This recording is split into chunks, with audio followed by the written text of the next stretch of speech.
How the Kohinoor Diamond changed every empire that owned it. There is a diamond in the Tower of London that 4 nations still claim as their own. India says it was stolen. Pakistan says it belongs to Lahore. Afghanistan says the Durrani kings were the rightful owners. Iran says Nadir Shah took it fairly in conquest. And the British, who've held it for nearly 2 centuries, say it was given to them legally by an 11-year-old boy who signed a treaty he could not possibly have understood. But here is what makes this diamond truly strange. Every empire that possessed it fell. Every king who wore it lost his throne or his life, or both. Every dynasty that claimed it as their treasure crumbled within generations of acquiring it. Tonight, as the world grows quiet around you, we trace the path of a single stone through 700 years of human ambition, betrayal, and loss. This is not a story that requires you to stay alert. It is a meditation on power, on beauty, on the strange way that objects can carry meaning across centuries. Let it wash over you like light through crystal, refracting, scattering, revealing colors you did not expect. The diamond has a name that means Mountain of Light. Koh-i-Noor in Persian. Koh means mountain. Noor means light.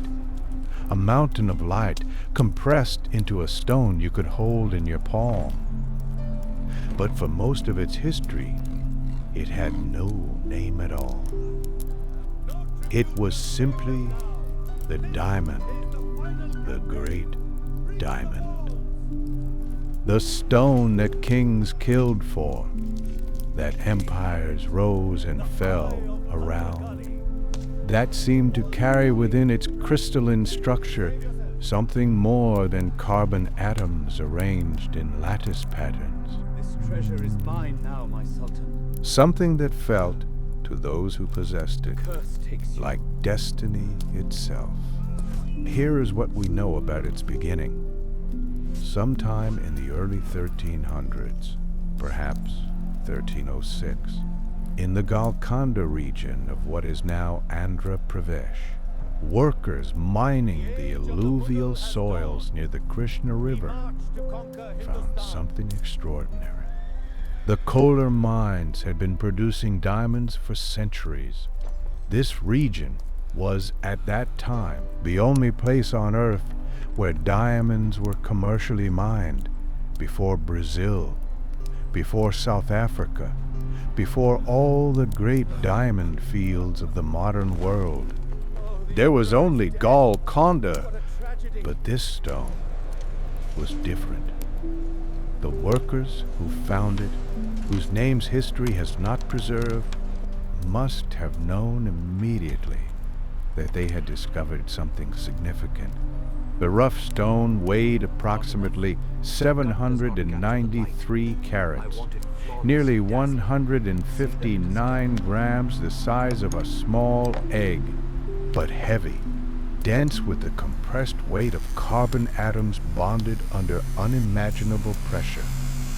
Deep in the earth, over billions of years, they brought it to their rulers, the Kakatiya dynasty, who controlled this region from their capital at Warangal. And from that moment, the stone began its journey through history, leaving destruction in its wake. Perhaps you have held something precious, something that felt significant beyond its material value. A ring passed down through generations, a letter from someone who is gone, an object that carried meaning you could feel but not explain. If so, you understand something about how the Kakatiyas must have felt when they received this diamond. the sense that they were holding not just a stone, but a symbol, a concentration of power and beauty that demanded reverence. The Kakatiyas did something interesting with the diamond. They did not keep it in a treasury. They did not wear it as personal adornment. Instead, they placed it in the left eye of the goddess Badre Kali. In their great temple at Warangal, the diamond became a divine offering, an ornament for the goddess herself, protected not by guards, but by faith. And with this placement, a legend was born. The legend said that the diamond carried a curse. He who owns this diamond will own the world, but will also know all its misfortunes. Your reign of blood is over. Only a god or a woman can wear it with impunity. This warning, this curse, appears in various forms throughout the diamond's history. Some scholars trace it to Hindu texts from the period. Others believe it was created later as people looked back at the trail of destruction the diamond left behind and sought an explanation. But whether the curse was real, whether some property of the stone itself attracted misfortune, or whether the diamond simply attracted the kind of violent ambition that brings its own destruction, the pattern is undeniable. The Kakatiyas were powerful. Their empire was wealthy. Their administration was sophisticated. For decades after acquiring the diamond, they flourished. And then, in 1310, just a few years after the diamond came to Warangal, Malik Kafur arrived. Malik Kafur was the general of Alauddin Khilji, the Sultan of Delhi. He had been sent south to conquer and plunder, and the wealth of the Kakatiyas was legendary. The first invasion was devastating, but not decisive. The Kakatiyas paid tribute, enormous tribute. The final assessment confirms And Malik Kafur withdrew, significantly smaller. but he would return in 1323. The Delhi Sultanate sent another army. This time, the Kakatiyas fell. Their dynasty, which had ruled for over 200 years, ended. And the diamond, the great stone that had watched from the eye of Badr Kali, was taken, plucked from the goddess, carried north to Delhi, beginning its long journey through the hands of conquerors. Here is the first pattern of the curse. The Kakatiyas acquired the diamond, and within 2 decades, their empire was destroyed. Coincidence? Perhaps. Empires rise and fall. The Kakatiyas had enemies before the diamond came, would have had enemies regardless, but as the stone moved from hand to hand, the pattern would repeat again and again, too many times to dismiss entirely. Let that thought settle gently. You do not need to believe in curses to find the pattern interesting. You do not need to decide tonight whether the diamond carries some actual power or whether it simply attracted a certain kind of person, the kind whose ambition always ends in ruin. Bore. The question can remain open, like a door you might walk through someday, or might leave forever closed. In Delhi, the diamond passed into the treasury of Alauddin Khilji. Khilji was one of the most powerful sultans of medieval India. He had conquered much of the subcontinent. His wealth was legendary. He had everything a ruler could want. And then, within a few years of acquiring the diamond, his world collapsed. Alauddin Khilji fell ill. Some historians believe he was poisoned by Malik Kafur, the same general who had brought him the diamond. Malik Kafur killed Khilji's sons, seized power, and was himself killed within weeks. The Khilji dynasty, which had seemed so secure, crumbled into chaos. Within a generation, they were gone. The diamond passed to the Tughlaq dynasty, who succeeded the Khiljis on the Delhi throne. The Tughlaqs too would fall, their empire fragmenting, their power dissolving, the diamond moving on to the next hand that reached for it. Do you see the pattern forming? Each owner convinced they were different, each ruler certain they could hold what others had lost.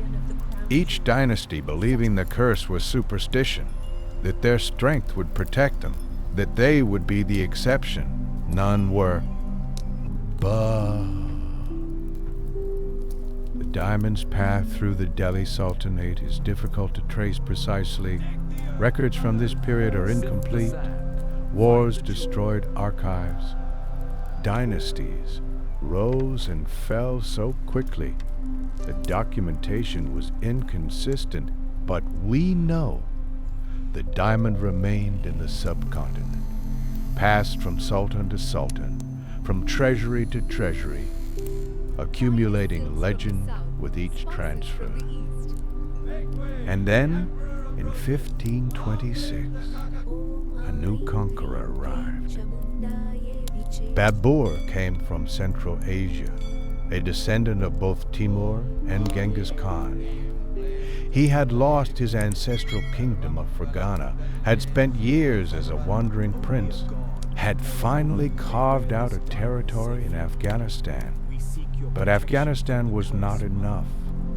Babur wanted India. The wealth of Hindustan called to him, as it had called to conquerors for centuries. At the First Battle of Panipat, Babur defeated Ibrahim Lodi, the last Sultan of Delhi. And with that victory, the Mughal Empire was born. Among the treasures that fell into Babur's hands was the diamond. Babur wrote about it in his memoirs, the Baburnama. He described receiving a great diamond from the Raja of Gwalior, who had acquired it from earlier owners. The diamond, Babur wrote, was so valuable that it could feed the entire world for 2 days. Some historians believe this was the Koh-i-Noor. Others argue it was a different stone. The records are unclear, the provenance disputed, but the diamond entered Mughal possession, and the Mughals would hold it off and on for the next 2 centuries. Babur did not live long after acquiring the diamond. He died in 1530, just 4 years after conquering India. His son, Humayun, inherited an empire that was already fracturing. Humayun would lose his throne, would wander in exile for 15 years, would reclaim his empire only briefly before dying in a fall down the stairs of his library. The curse, or simply the dangers of medieval kingship? The diamond passed through Mughal hands, from Humayun to Akbar to Jahangir to Shah Jahan. Shah Jahan, the emperor who built the Taj Mahal, had a particular fascination with gems. He commissioned the famous peacock throne, a seat of such extraordinary opulence that it reportedly cost more than the Taj Mahal itself. And in that throne among the sapphires and rubies and emeralds, Shah Jahan placed the great diamond, setting it in the head of one of the peacocks, where it would catch the light and scatter it across the throne room. But Shah Jahan was not satisfied with the diamond's appearance. The stone was still in something close to its natural form, cut and polished, but not shaped to maximize its brilliance. Shah Jahan wanted it to shine. He commissioned a Venetian gem cutter named Hortensio Borgio to recut the stone. Borgio worked on the diamond, shaping it, polishing it, trying to bring out the fire that lay hidden within. When he finished, the diamond was transformed. It sparkled as it never had before, but it had also shrunk from 793 carats to approximately 280 carats. More than half its mass gone forever, ground away in the pursuit of beauty. Shah Jahan was furious. Instead of paying Borgio, he fined him 10,000 rupees, a fortune, for destroying a fortune. If you have ever sacrificed something important in pursuit of something beautiful, if you have ever made a change that could not be undone, you understand something about this moment. The diamond was more beautiful, but it was also diminished, and nothing could restore what had been lost. Shah Jahan sat on his peacock throne, surrounded by wealth beyond imagining, the greatest diamond in the world sparkling above him. And then his son Aurangzeb imprisoned him.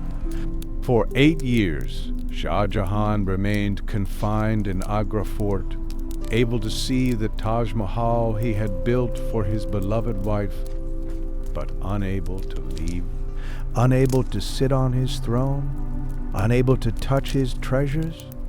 He died a prisoner, the diamond watching from its place in the peacock throne.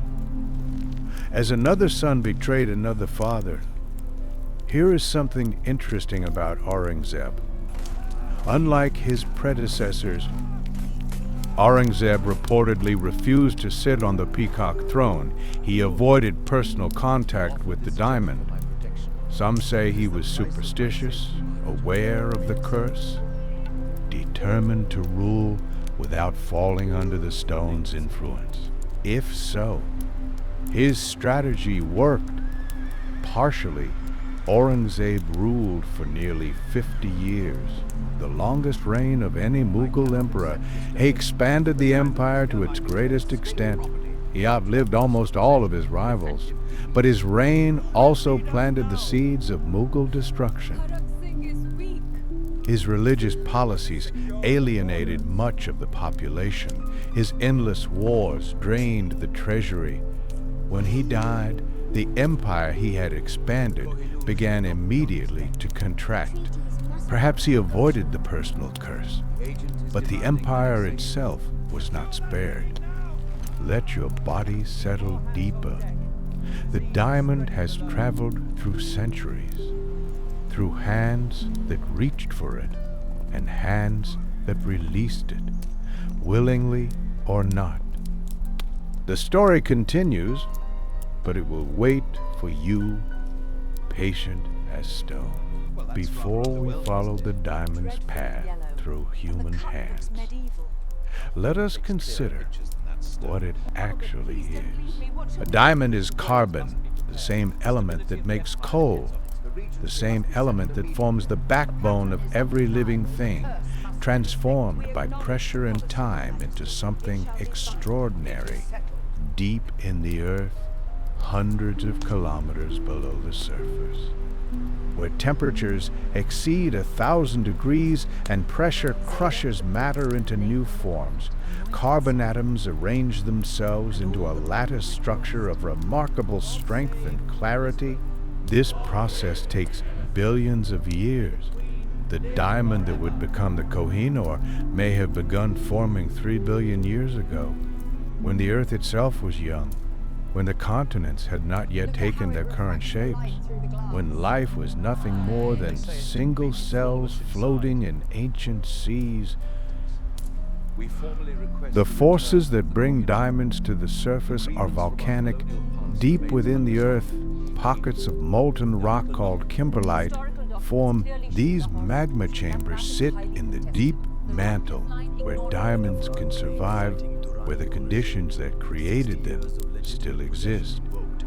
Sometimes these chambers erupt, not like the volcanoes we know, with flowing lava and gradual buildup, but explosively, violently punching through the Earth's crust at tremendous speed. The kimberlite rises faster than the diamonds can decompose, carrying them upward, preserving them, depositing them in pipes that miners would later discover. The Golconda region of India was formed by such eruptions long ago. The diamonds there are among the oldest ever found, type YA diamonds, remarkably pure, free of the nitrogen impurities that cloud lesser stones. For thousands of years, possibly tens of thousands, the rivers of the region eroded the kimberlite pipes, washing diamonds into alluvial deposits, scattering them across riverbeds where they could be found. The mining technique used in Golconda was ancient and simple. Workers would dig into the riverbeds, extracting gravel and sand, washing it through screens, searching for the characteristic shine of diamond crystal. It was backbreaking work, done in heat that could kill under conditions we would find intolerable today. But the rewards could be extraordinary. The Golconda mines produced some of the most famous diamonds in history. Not just the Koh-i-Noor, but the Hope Diamond, the Regent Diamond, the Orloff Diamond, stones that would adorn crowns and cause wars across the world. Perhaps you have held a diamond, a ring, a necklace. Something precious given or inherited. If so, you have held something that formed before dinosaurs walked the earth, before multicellular life existed, before most of the stars you can see were born. Diamonds are older than almost anything we can touch. They connect us to a deep time we can barely comprehend. The Kakatiya dynasty understood something of this significance. They were not the first rulers of the Golconda region. Other dynasties had come before, had mined the diamonds, had traded them across the ancient world. But the Kakatiyas built something remarkable, a kingdom of unusual sophistication, with advanced irrigation systems, with libraries and universities, with temples of extraordinary beauty. Their capital at Warangal was one of the great cities of medieval India, surrounded by 3 rings of walls, protected by massive fortifications, home to hundreds of thousands of people. The Bhadrakali temple, where the diamond would be placed, was not just a religious site. It was a statement of power, of divine connection, of the dynasty's claim to rule with heaven's blessing when the great diamond was found. The Kakatiyas recognized immediately what they possessed. This was not just another stone from the mines. This was something unique, a concentration of light and value unlike anything seen before. To place it in the eye of the goddess was to make a statement. The diamond belonged to Bhadrakali. The goddess protected the kingdom. Anyone who tried to take the stone would be taking from the divine itself. It was protection through consecration, a spiritual defense as real to the Kakatiyas as any army, but even divine protection has limits. The Delhi Sultanate was expanding, hungry for the wealth of southern India. Alauddin Khilji's generals were the most effective military force in the subcontinent. When Malik Kafur first came to Warangal in 1310, the Kakatiyas bought him off with tribute, massive payments of gold and gems, enough to satisfy the Sultan's greed temporarily. Damn. The kingdom survived, but it was weakened, its treasures diminished, its reputation for invincibility shattered. The second invasion came 13 years later. This time, there would be no tribute, very no negotiation. The Sultan wanted the kingdom itself. The siege of Warangal was brutal.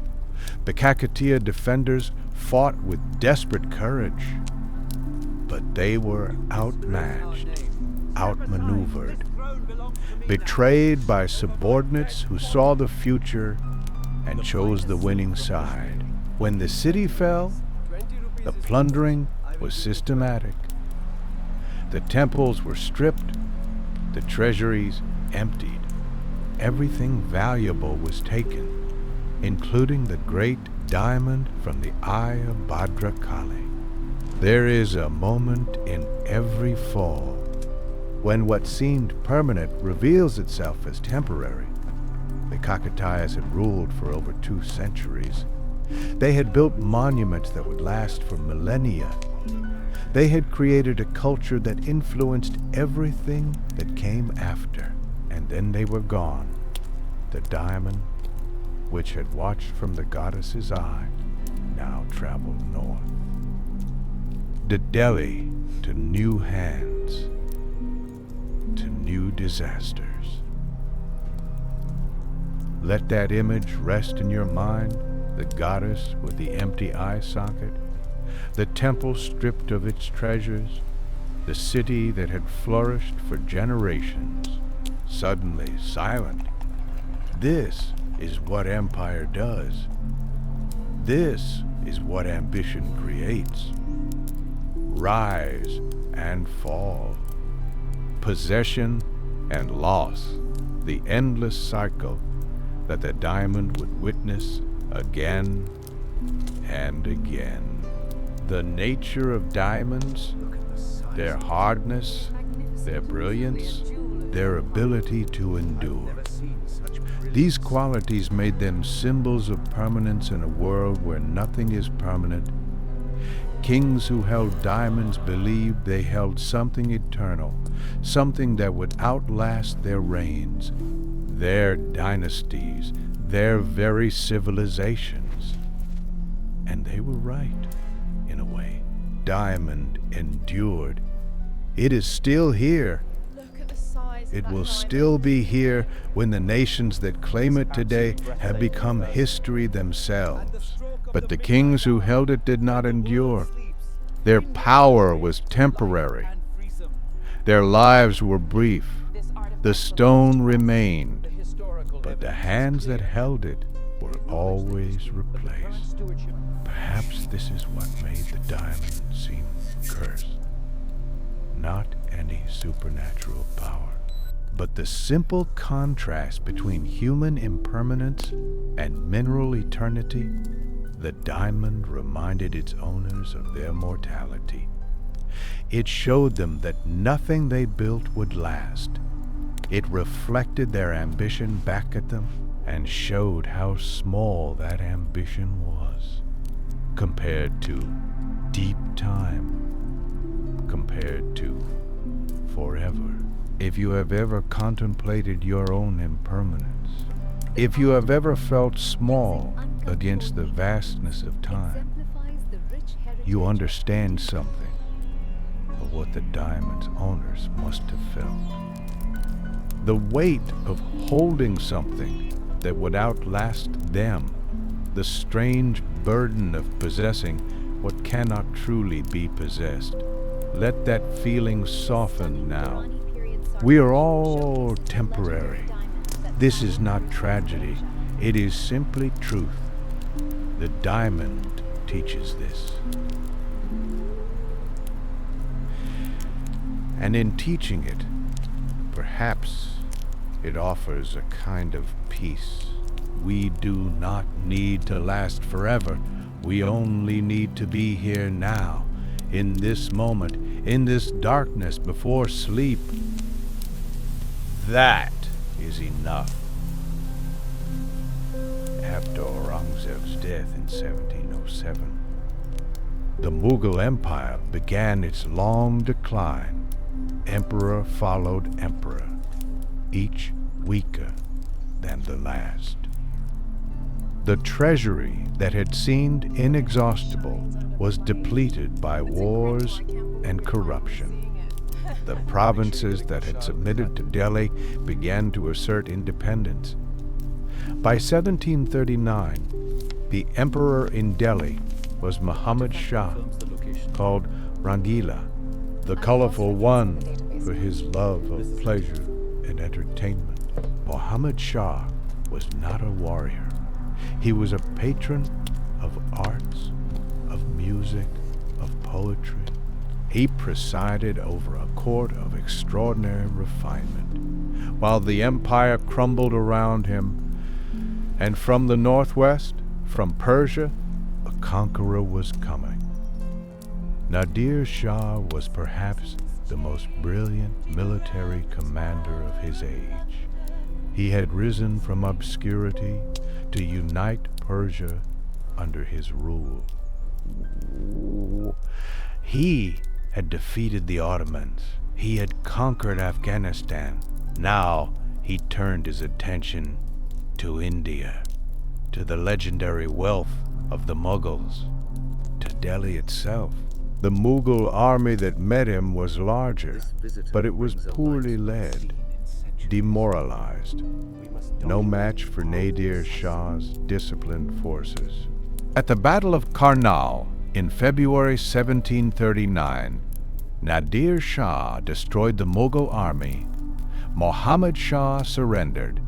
Delhi lay open to the Persian conqueror. What happened next was one of the great catastrophes of Indian history.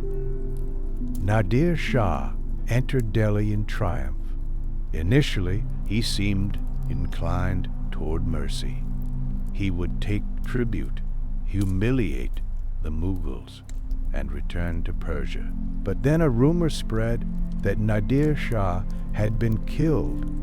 The people of Delhi rose against the Persian soldiers, attacked them in the streets. Nadir Shah had not been killed, and his response was terrible. He ordered a massacre. For hours, his soldiers killed indiscriminately men, women, children, perhaps 30,000. The streets of Delhi ran with blood. And then the plundering began. Beer. Nadir Shah's soldiers stripped Delhi of everything valuable. The peacock throne was dismantled, its jewels extracted, its gold melted down. The treasury was emptied. Private homes were searched.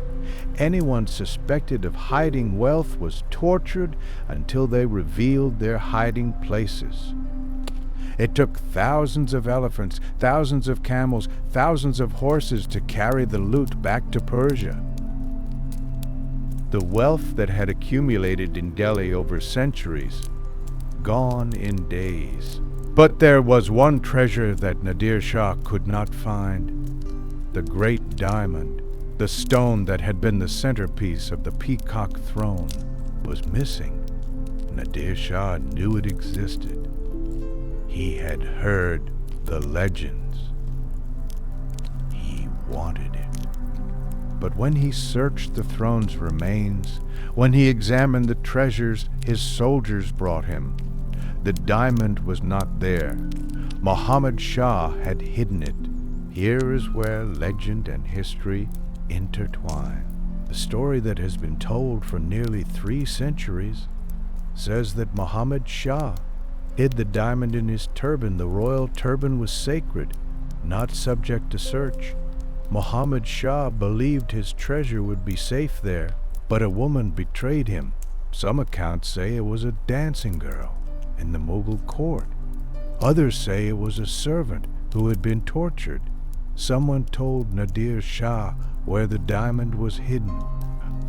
And Nadir Shah, clever and cruel, devised a way to retrieve it without direct violence. Serves an old tradition among kings, a gesture of brotherhood and alliance. 2 rulers would exchange turbans, each wearing what the other had worn as a sign of trust and friendship. Nadir Shah proposed this exchange to Muhammad Shah. Muhammad Shah could not refuse without revealing that something was hidden.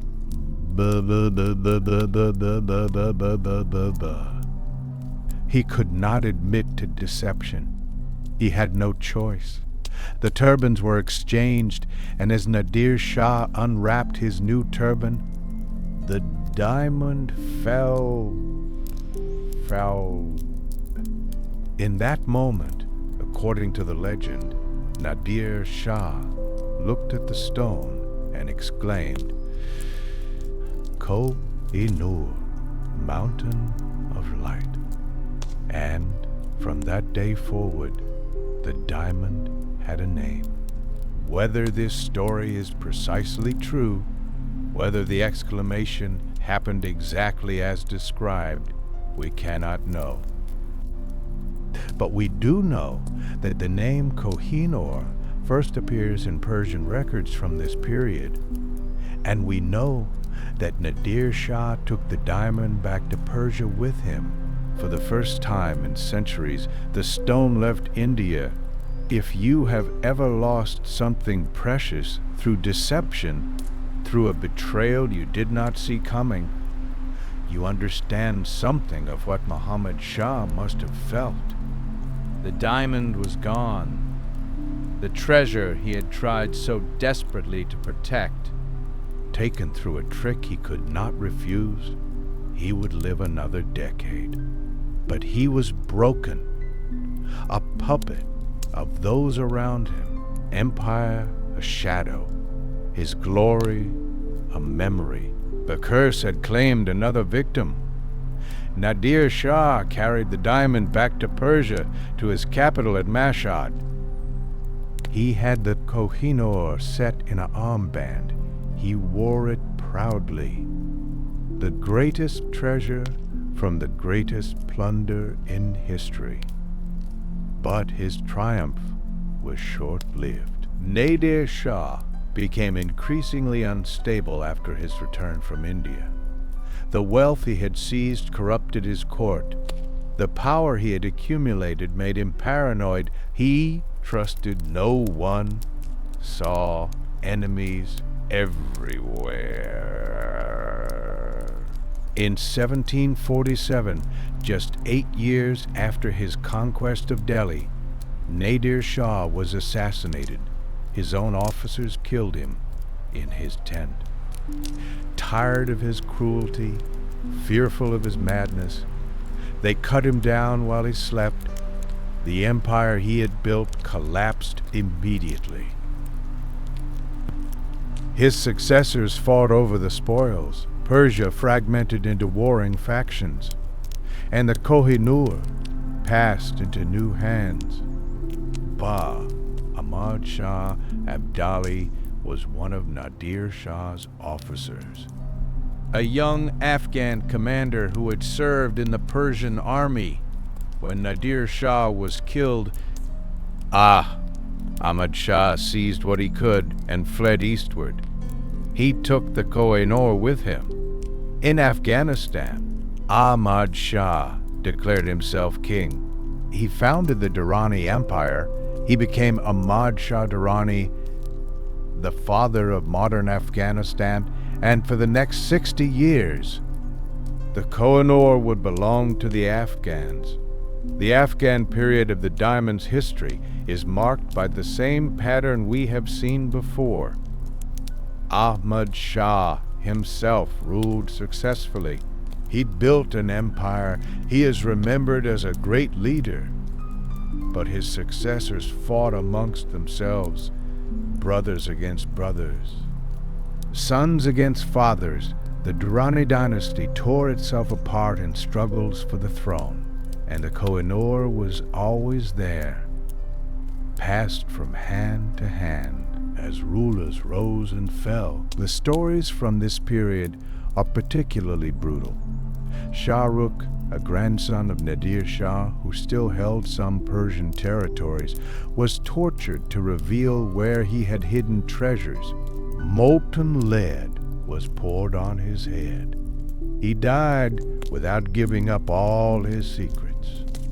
Zaman Shah, a Durrani king, was blinded by his brothers, hot needles thrust into his eyes. He lived the rest of his life in darkness.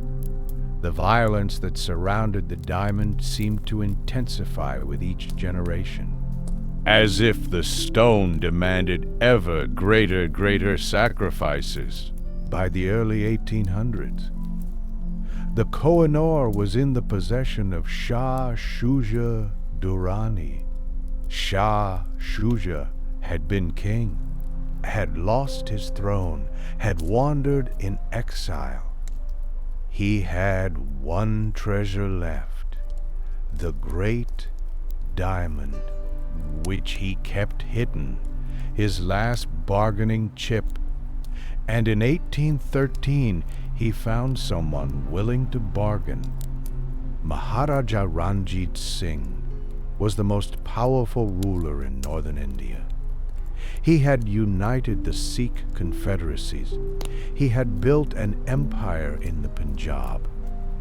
He had resisted the British, who were expanding across the subcontinent.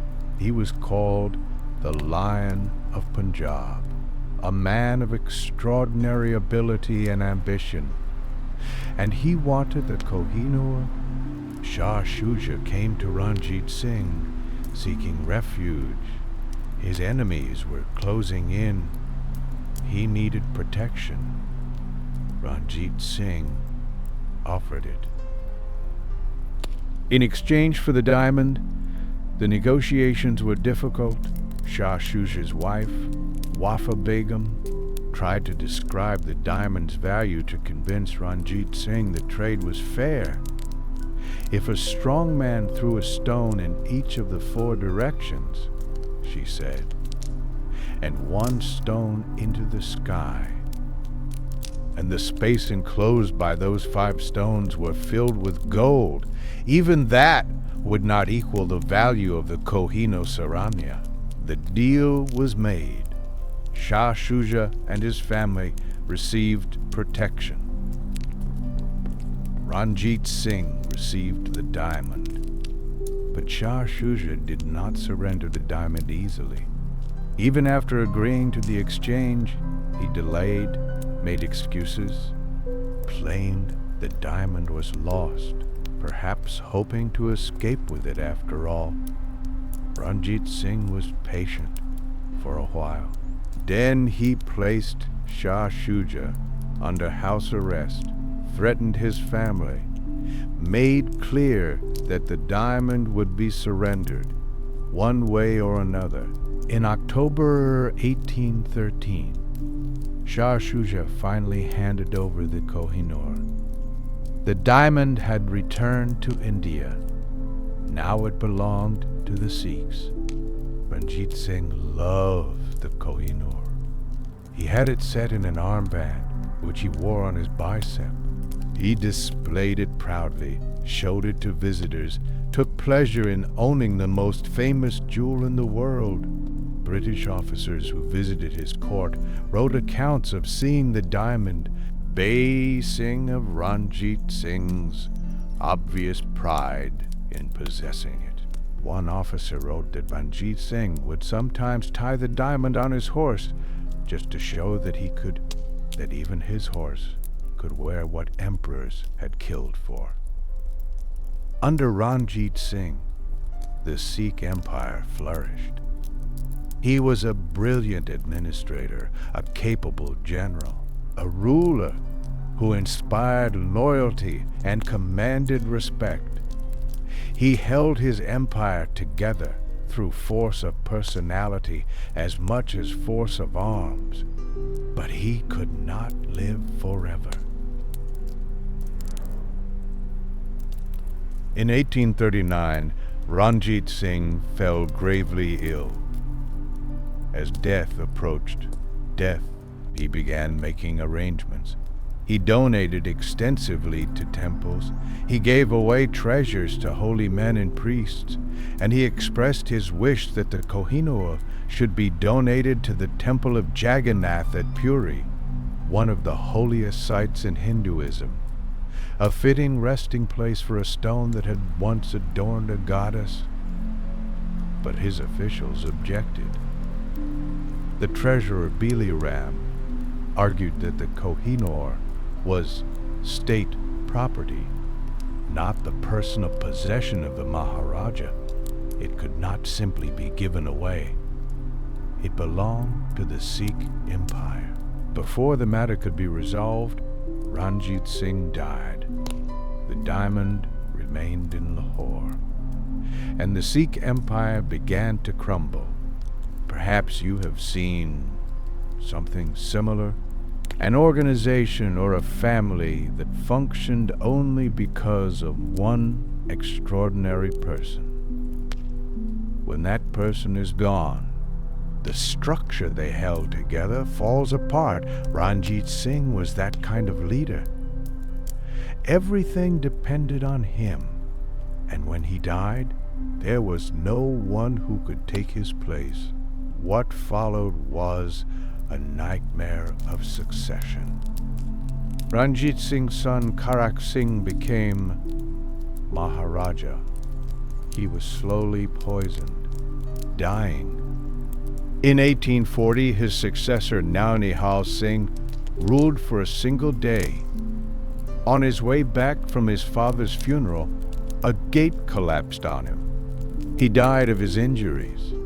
The next ruler, Sher Singh, was assassinated in 1843, shot down by rivals in just 4 years. 3 Maharajas had died violently.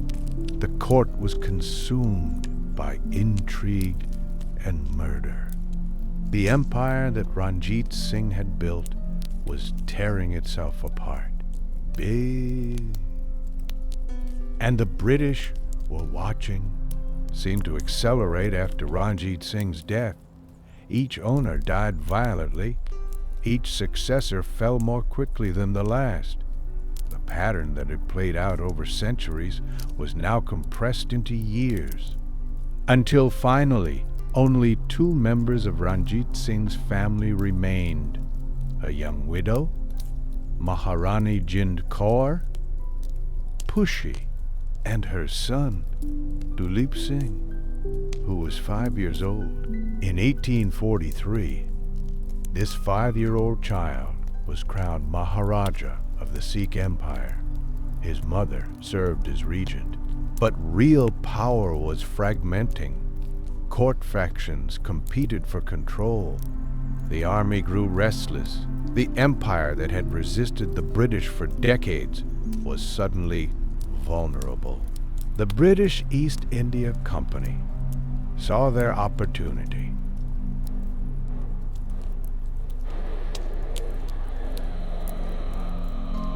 Was a day the city would never forget. He came as conqueror, having defeated the Mughal army so completely that there was no question of resistance. Muhammad Shah had surrendered, had agreed to pay whatever tribute Nadir Shah demanded.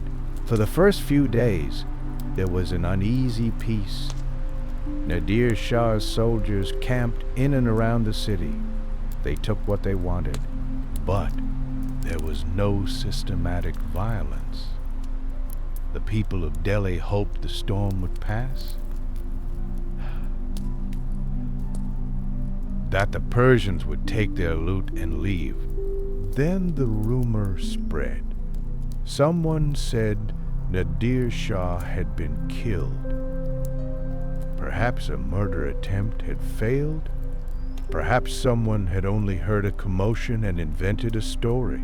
The source of the rumor was never identified, but the effect was immediate. The people of Delhi rose against the Persian soldiers. In the bazaars, in the streets, wherever they found Persians alone or in small groups, they attacked. Soldiers were killed. Their bodies were thrown into the streets. It was fury accumulated over days of humiliation, released in a moment of false hope. Nadir Shah was not dead. When he learned what was happening, his response was immediate and terrible.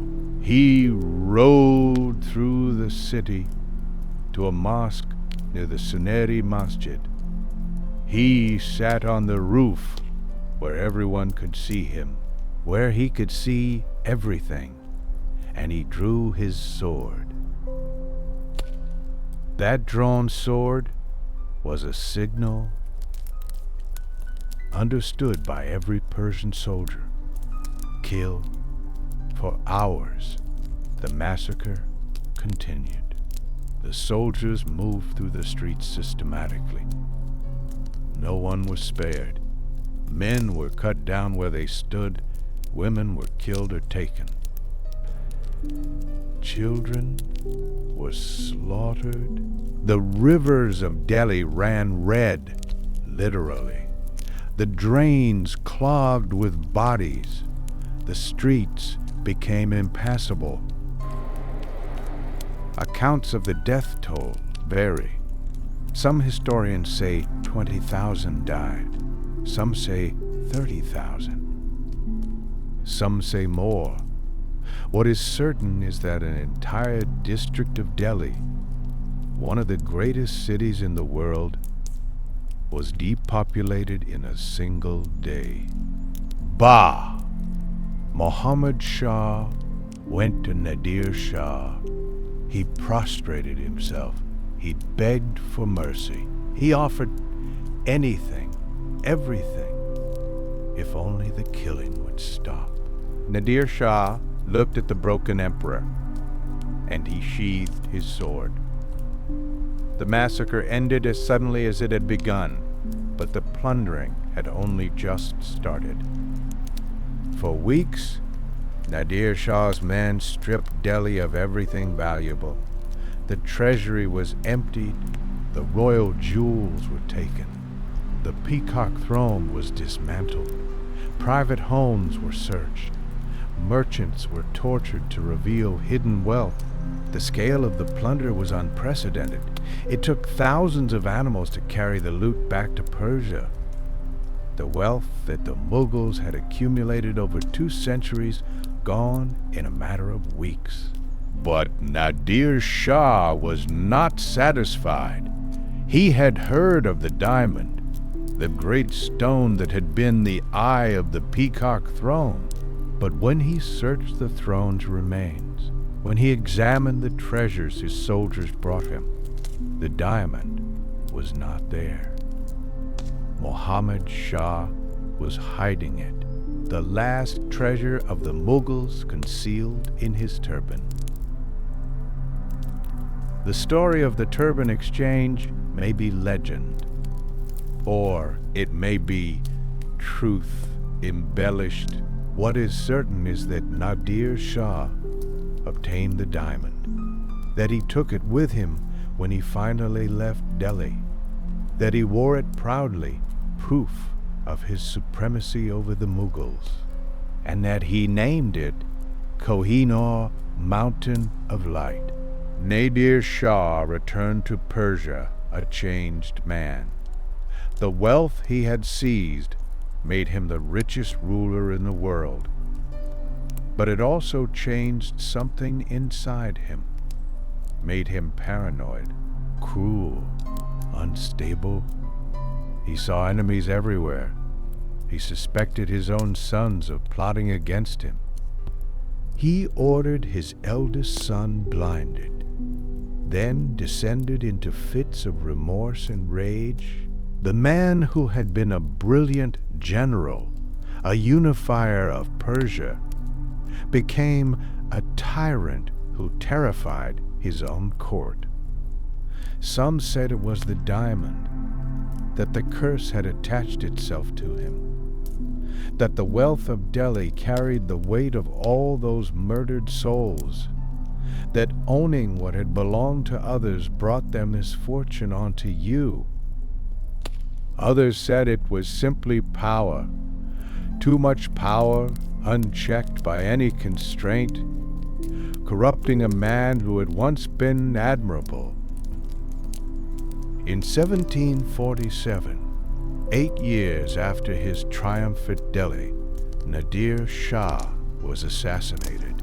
His own guards killed him in his tent. They had finally had enough of his cruelty, his paranoia, his unpredictable rages. They cut off his head. They looted his possessions. The empire he had built fell apart immediately. The diamond passed to Ahmad Shah Abdali, who escaped the chaos with what treasure he could carry.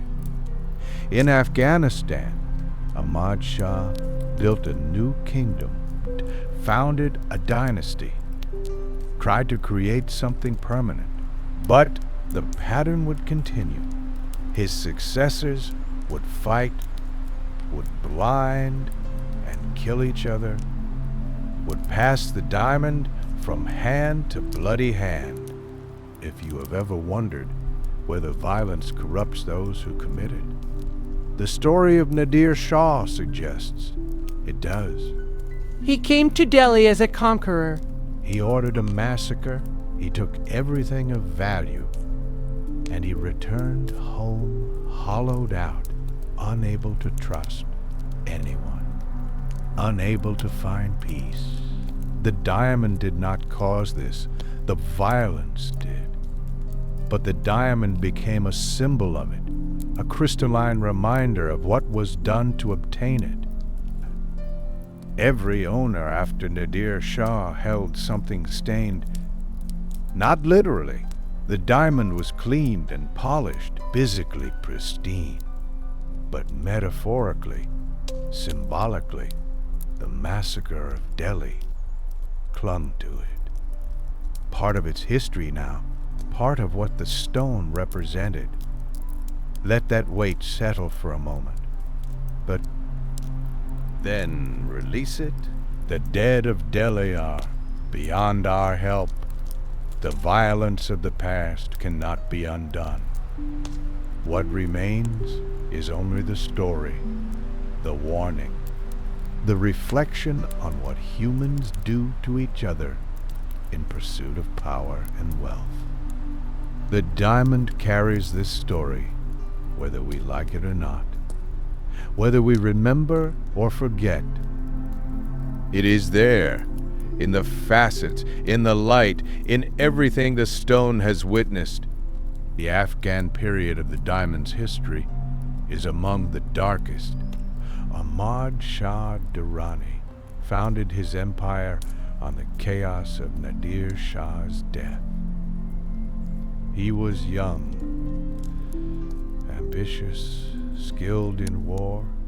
He carved a kingdom from the remains of the Persian collapse, and he had the diamond. Ahmad Shah was a remarkable leader, He united the Afghan tribes. He built a state that stretched from the Indus to the Caspian. He is remembered today as the founder of modern Afghanistan, the father of the nation, but he was also brutal in the way that founders of empires often are. He destroyed what opposed him. He showed no mercy to those who resisted. His path to power was paved with corpses. The diamond suited him, a treasure seized from chaos, beautiful and violent in equal measure. Ahmad Shah died in 1772 of a disease that ate away his face. Perhaps cancer, perhaps something worse. His son Timur succeeded him, ruled for 20 years, held the empire together through force and cunning, but Timur had many sons. And when he died, they began to destroy each other. The succession struggle among Timur's sons is almost unbearable to recount. There were 23 princes, each with supporters, each with claims, each willing to do whatever was necessary to seize the throne. Brother betrayed brother, son murdered father. Allies became enemies overnight, and through it all, the diamond passed from hand to hand, each new owner certain they would be the one to hold it permanently. Zaman Shah was the fifth son of Timur. He fought his way to the throne. He ruled for 7 years.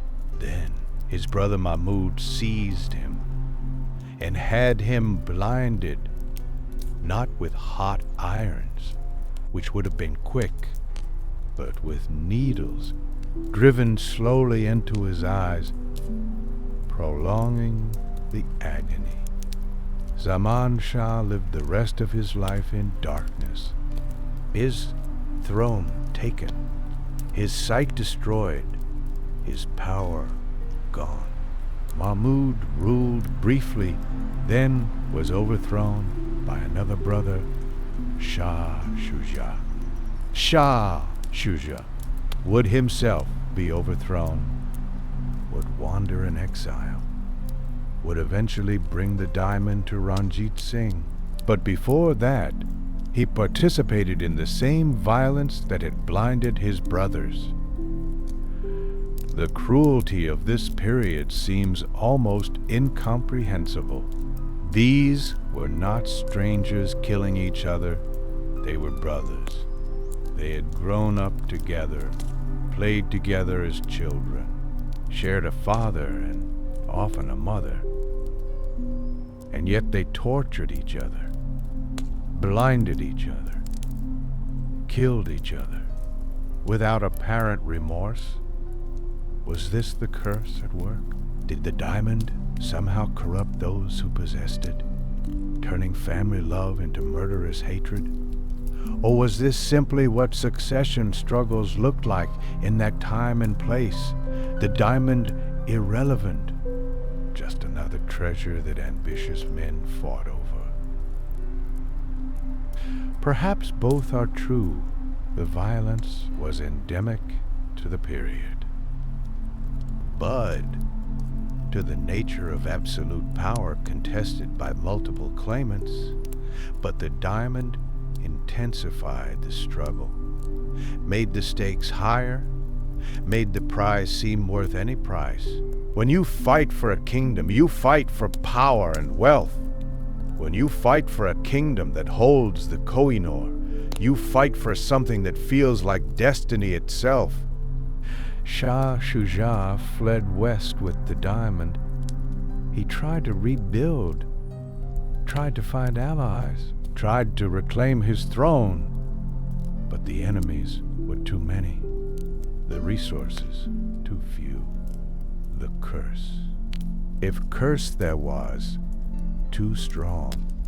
He came to Lahore as a broken man, his crown lost, his brothers destroyed or destroying each other. Only the diamond remaining. Ranjit Singh must have seemed like salvation. There was a powerful ruler, not Afghan, not caught up in the Durrani succession wars. Someone who could provide protection, who could offer stability. The price was the diamond. But what good was the diamond if you were dead?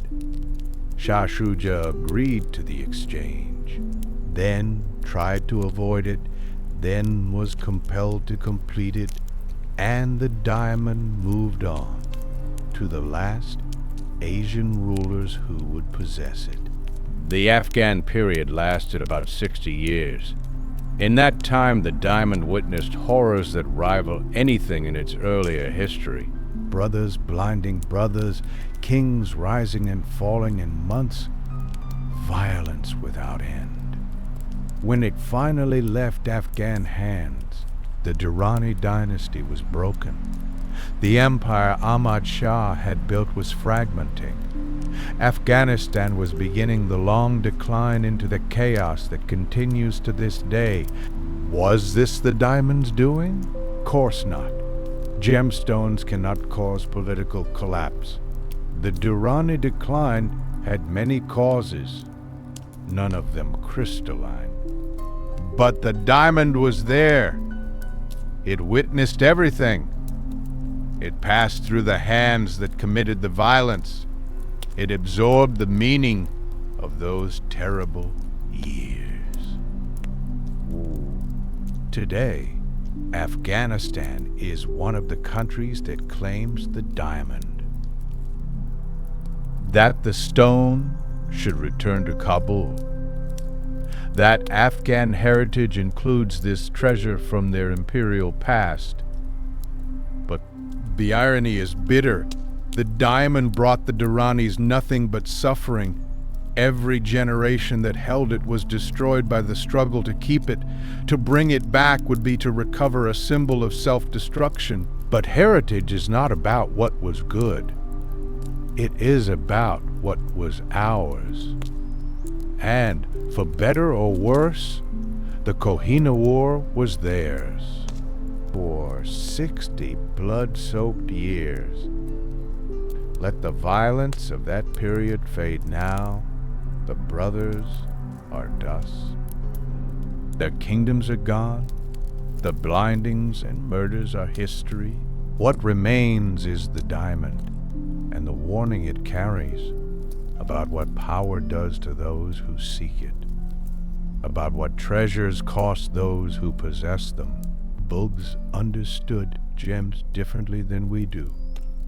For us, diamonds are decorative. They adorn, they symbolize love or wealth, but they are ultimately ornamental. For the Mughals, gems were power made visible. The treasury of an emperor was not just wealth stored for future use. It was a physical manifestation of the emperor's connection to heaven. The more magnificent the gems, the more clearly the emperor ruled with divine blessing. This belief had ancient roots. In Hindu tradition, the Navaratna, the 9 gems, corresponded to the 9 planets. Wearing the right gems could balance cosmic forces, could bring fortune or ward off disaster. The Mughals, though Muslim, absorbed much of this symbolism. They collected gems not just for their beauty, but for their spiritual significance. A great diamond was not merely valuable. It was proof that the universe had chosen you to rule. The peacock throne that Shah Jahan created must be understood. In this context, it was not simply furniture. It was a statement about cosmic order, about the emperor's place at the center of the universe, about the legitimacy of Mughal rule. The throne took 7 years to complete. Thousands of gems were set into it. Rubies from Burma, emeralds from Colombia, sapphires from Sri Lanka, and at its center, the great diamond. Some historians estimate the throne cost more than 4 times what the Taj Mahal cost to build. It was perhaps the most expensive single object ever created. Shah Jahan would sit on this throne, surrounded by light refracted through 1,000 gems, receiving ambassadors and supplicants, demonstrating through pure visual spectacle that he was the rightful ruler of the world. The effect on visitors was profound. European travelers wrote accounts of entering the Mughal court, of being overwhelmed by the display, of understanding immediately that they stood in the presence of power beyond anything they had experienced. The throne spoke a language that needed no translation. It said, "I am the center of everything." But Shah Jahan's relationship with the diamond was not simply political. He was genuinely obsessed with gems. He collected them compulsively. He studied their properties. He employed the finest gem cutters in the world. But diamond's appearance troubled him. It was magnificent, yes, but it was cut in an old style. Its brilliance was muted. It did not catch light the way he knew diamonds could never. He wanted to see its true potential, to unlock the fire hidden within. The decision to recut the diamond was not taken lightly. Everyone understood the risk. Cutting a diamond always means losing some of it. A single mistake could shatter the stone entirely. The cutters were working with the most valuable object on earth. Hortensio Borgio was the finest gem cutter available. Venetian, trained in the most advanced techniques of the day, he had reshaped other famous stones. His skill was unquestioned, but even he could not preserve the diamond's mass while transforming its appearance. When the cutting was done, more than half the original stone was gone, scattered as diamond dust. Used to polish other gems, lost forever. Shah Jahan's fury was legendary. Instead of payment, Borgio received a fine of 10,000 rupees, a fortune, but the damage was done. The diamond that had been 793 carats was now 280. Beautiful beyond what it had been, but diminished irreversibly. Perhaps Shah Jahan understood what he had lost. In trying to improve perfection, he had destroyed something irreplaceable, the original diamond, as it had existed for billions of years, as it had been found in the Golconda riverbeds, was gone. What remained was a human creation, beautiful, but no longer wholly natural, changed forever by ambition and dissatisfaction. If you have ever tried to improve something precious and discovered that improvement came at a cost you had not anticipated, you understand something of this moment. Sometimes the original, flawed as it may be, is more valuable than any transformation. Sometimes the attempt to perfect destroys what made the thing precious in the first place. Shah Jahan would sit on his peacock throne for 2 decades. He built the Taj Mahal. He expanded the empire. He presided over what many consider the golden age of Mughal culture, and then his son Aurangzeb, his own flesh and blood, imprisoned him. The last years of Shah Jahan's life were spent in Agra Fort. From his window, He could see the Taj Mahal, the monument he had built for his beloved wife, who had died giving birth to their 14th child. He could not reach it, could not visit her tomb, could only watch from his prison as the white marble gleamed in the distance. The diamond, the throne, the empire, all belonged to Aurangzeb now. Shah Jahan died in captivity in 1666, still gazing at the Taj Mahal, still dreaming of the wife he had lost, the power he had lost, everything he had lost, the gems he had collected, the throne he had created, the diamond he had diminished. None of it could protect him. None of it could save him from his own son. Power made visible is still just power.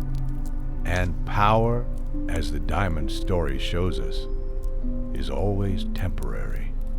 Aurangzeb's decision to avoid the peacock throne is worth considering.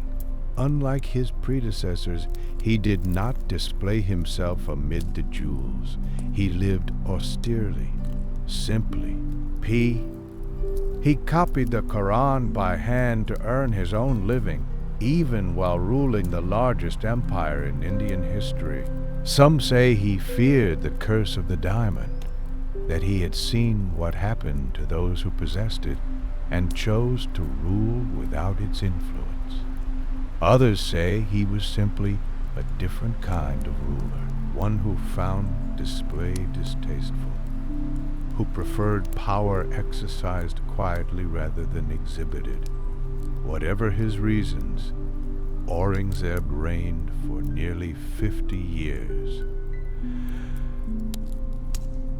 Longer than any other Mughal emperor, he expanded the empire to its greatest extent. He outlived almost all of his rivals, but his methods planted the seeds of destruction. His religious intolerance alienated large portions of the population. His endless wars drained the treasury. His refusal to designate a clear successor ensured that his death would bring civil war. When Aurangzeb died in 1707, the Mughal empire he had expanded began immediately to contract. Within decades, it would be a shadow of itself. The emperors who succeeded him would be puppets, controlled by whoever held real power. And the diamond would wait on its throne for the next hand that would reach for it. The courts of the Mughals, the brilliance of their culture, the sophistication of their administration, all of this is part of the diamond's story. The stone absorbed the light of that civilization, reflected it back, became associated forever with an empire that for a time was the wealthiest and most powerful on earth. When we look at the Koh-i-Noor today, we see not just carbon arranged in crystal. We see the refracted light of the Mughal court. We see Shah Jahan's obsession and Aurangzeb's refusal. We see the throne that took 7 years to build. We see everything that was and is no more. Let the light of those courts fade now into the comfortable darkness of approaching sleep. The Mughals are gone. Their throne is destroyed, dismantled by Nadir Shah, scattered across museums and private collections. But the diamond remains, carrying something of their brilliance, reflecting light that fell on emperors centuries ago. Maharaja Ranjit Singh was unlike any ruler the diamond had known. The conquerors before him, the Khiljis, the Mughals, Nadir Shah, the Duranis. They were all products of a certain kind of kingship, distant, formal, surrounded by ritual and hierarchy. Ranjit Singh was different. He had lost an eye to smallpox as a child. His face was scarred. He was short, unprepossessing. Nothing about his appearance suggested greatness. But he had unified the Sikhs, defeated the Afghans, built an empire that stretched from the Khyber Pass to the Sutlej River. He had done what no one thought possible, and he had done it through sheer force of will and extraordinary ability. He was accessible in ways that emperors never were. He walked among his people. He knew the names of his soldiers. He listened to complaints and rendered judgments personally. He was cruel when necessary, generous when he could be, always pragmatic. His court was a mix of cultures. Sikhs and Hindus and Muslims served together. European adventurers commanded his artillery. Persian scholars wrote his correspondence. He took what worked from every tradition and created something new, big. When the diamond came to him, Ranjit Singh understood exactly what it meant. This was the stone that emperors had worn, the treasure that Mughals and Persians and Afghans had possessed. Now it belonged to the Sikhs. To him, he was not superstitious about the curse. Or if he was, he did not let it stop him. He wore the diamond proudly, displayed it to visitors, used it as proof that the Sikhs had arrived as a power equal to any. The British officers who visited his court left vivid accounts. They described the Maharaja receiving them in his durbar, surrounded by his generals and ministers.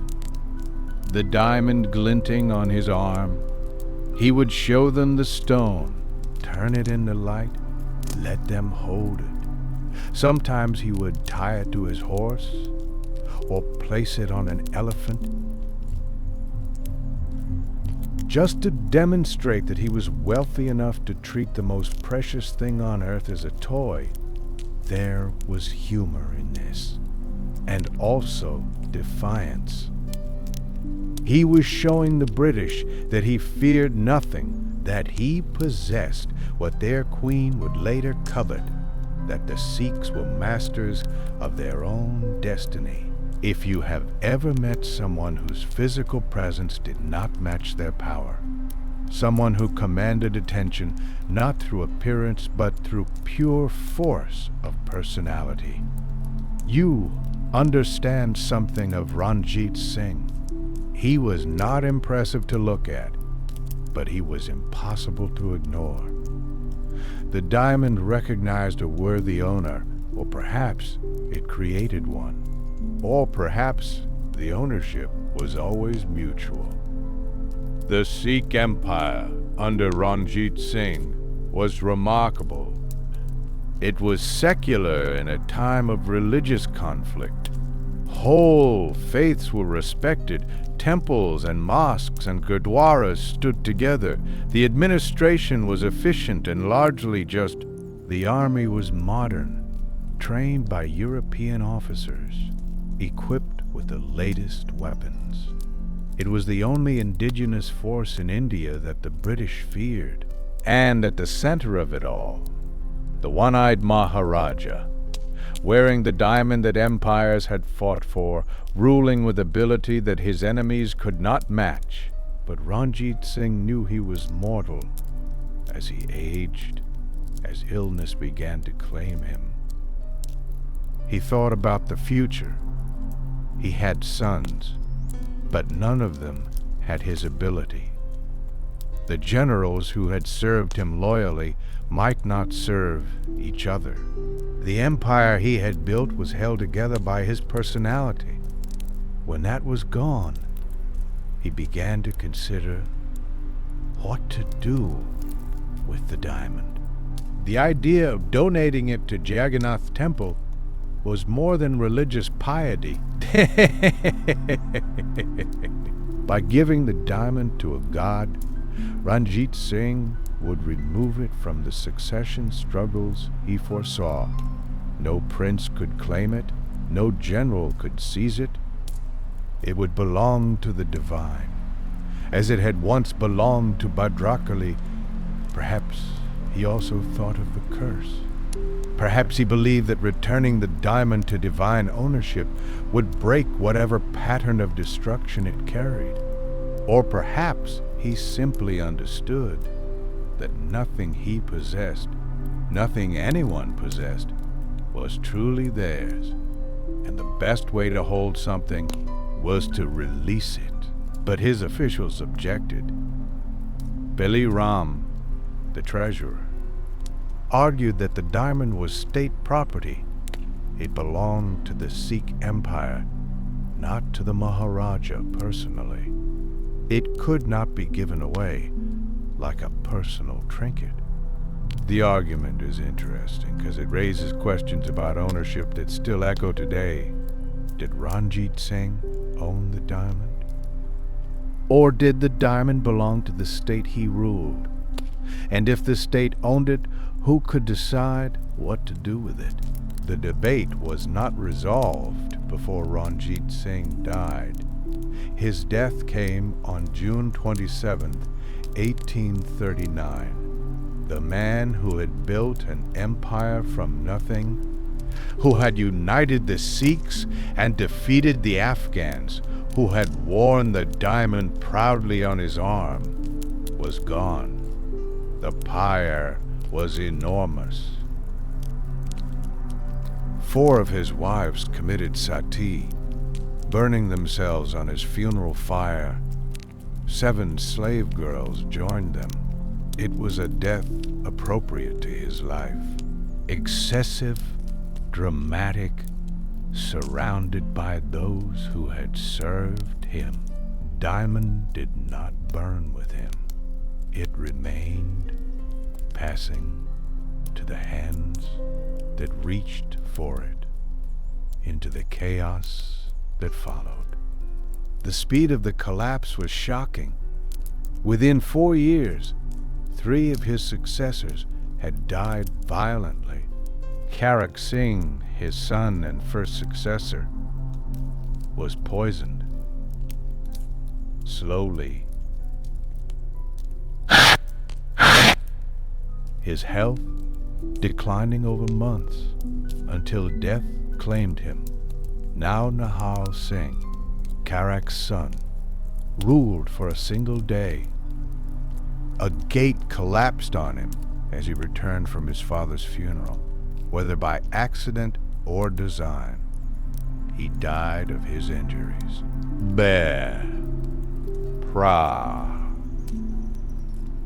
Sher Singh, another of Ranjit Singh's sons, was shot by rivals in 1843. His head was cut off and displayed. Each death brought the diamond to new hands, and each new owner died quickly. The curse seemed to accelerate, as if the diamond was clearing the way for something, or someone. The court descended into intrigue. Factions formed and dissolved. Generals plotted against each other. Assassinations became routine. The empire that had been so formidable under Ranjit Singh was tearing itself apart. And the British watched. They had been waiting for decades, unable to defeat the Sikh army while Ranjit Singh lived. Now, with his successors killing each other, the moment was approaching.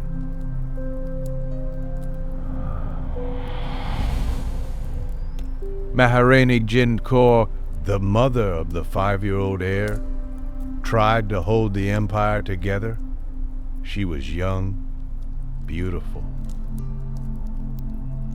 fierce.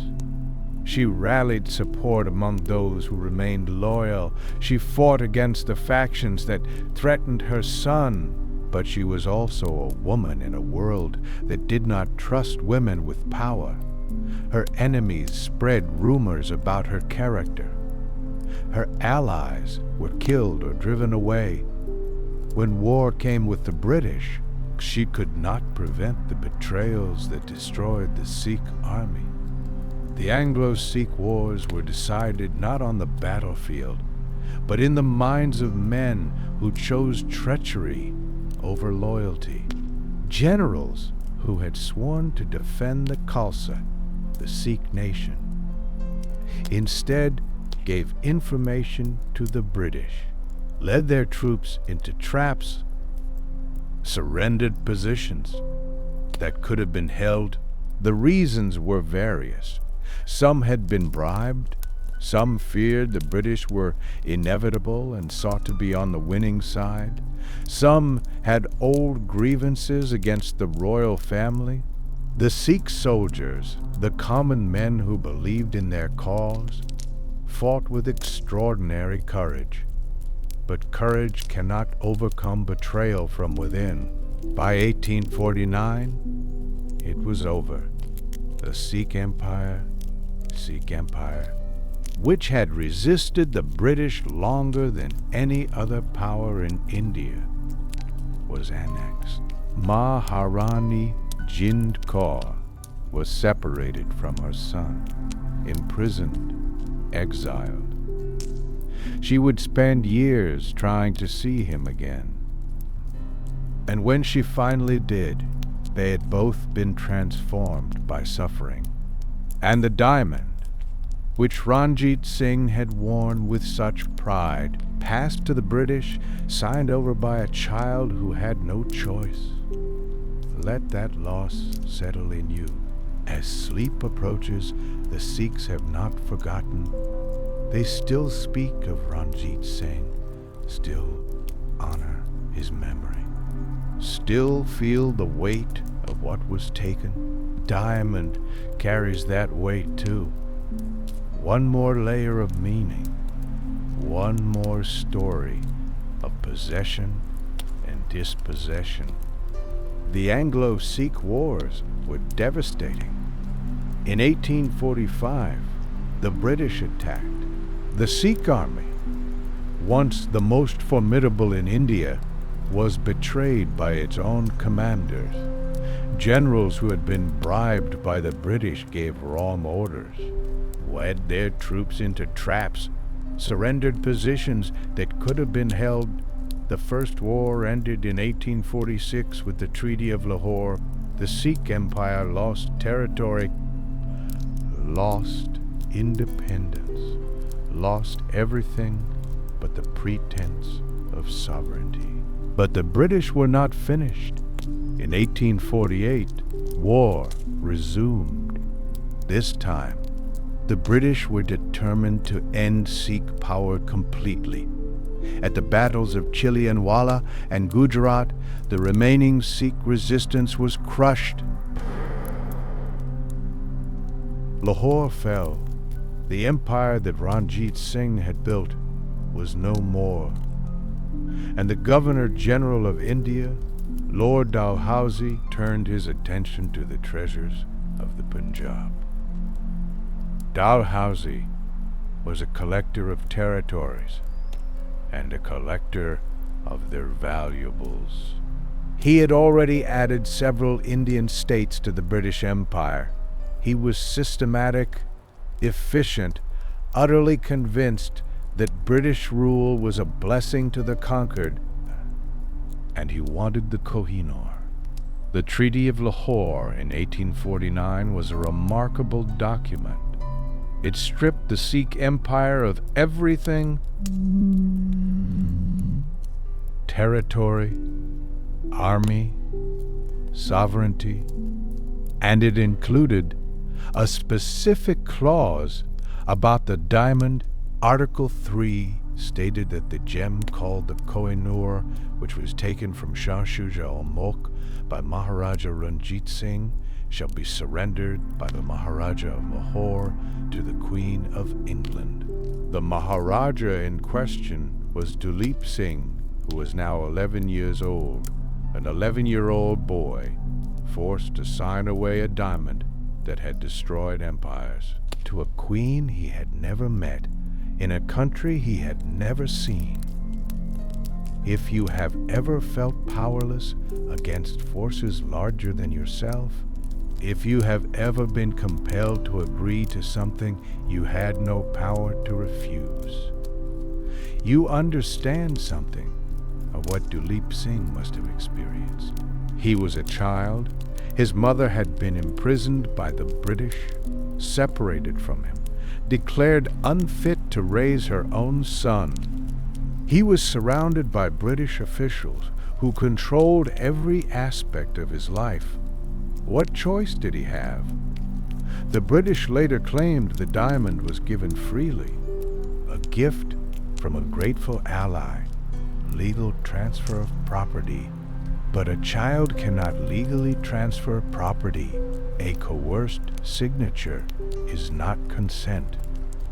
And the gift was demanded at gunpoint from a conquered people by their conquerors.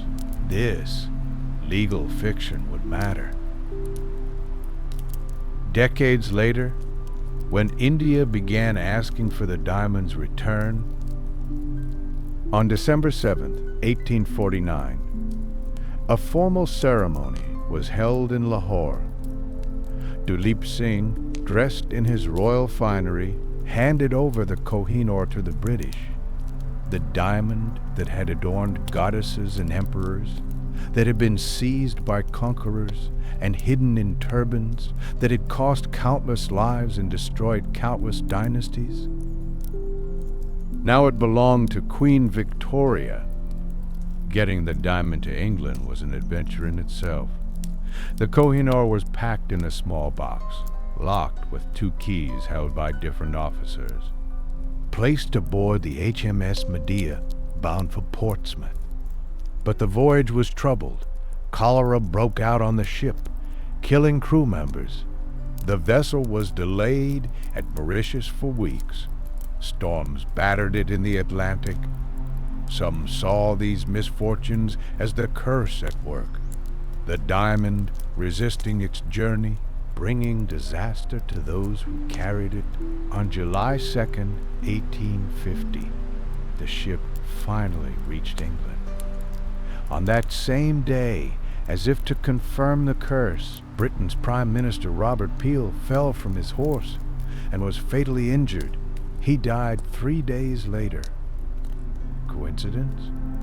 The British press noted it, but drew no conclusions. The diamond arrived in London amid tremendous excitement.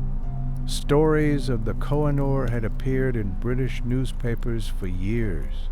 The exotic jewel from the mysterious East, the stone that emperors had killed for, the treasure of India, now property of the British Crown.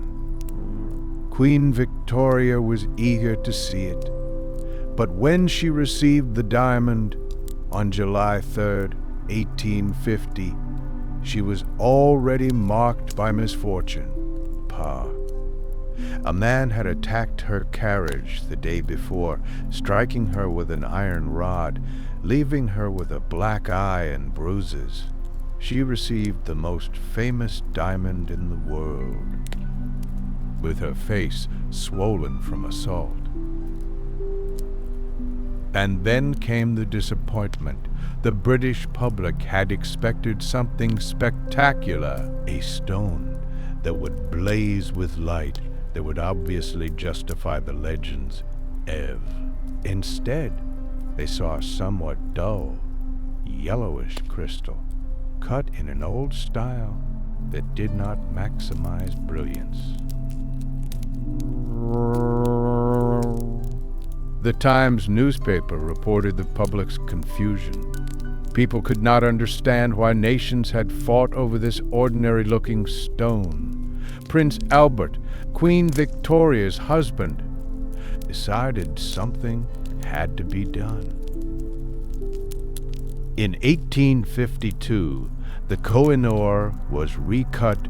A team of gem cutters worked for 38 days, reshaping the diamond to maximize its brilliance, to make it sparkle as modern diamonds did.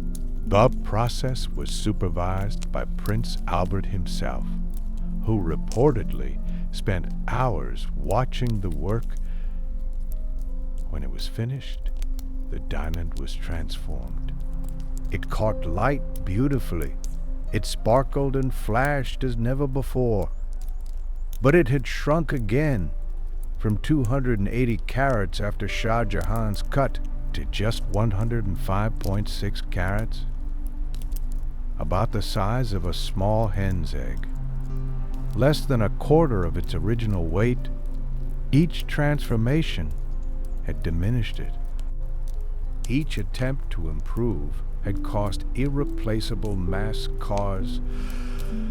Perhaps there is a lesson in this, about the price of transformation, about what we sacrifice in pursuit of perfection.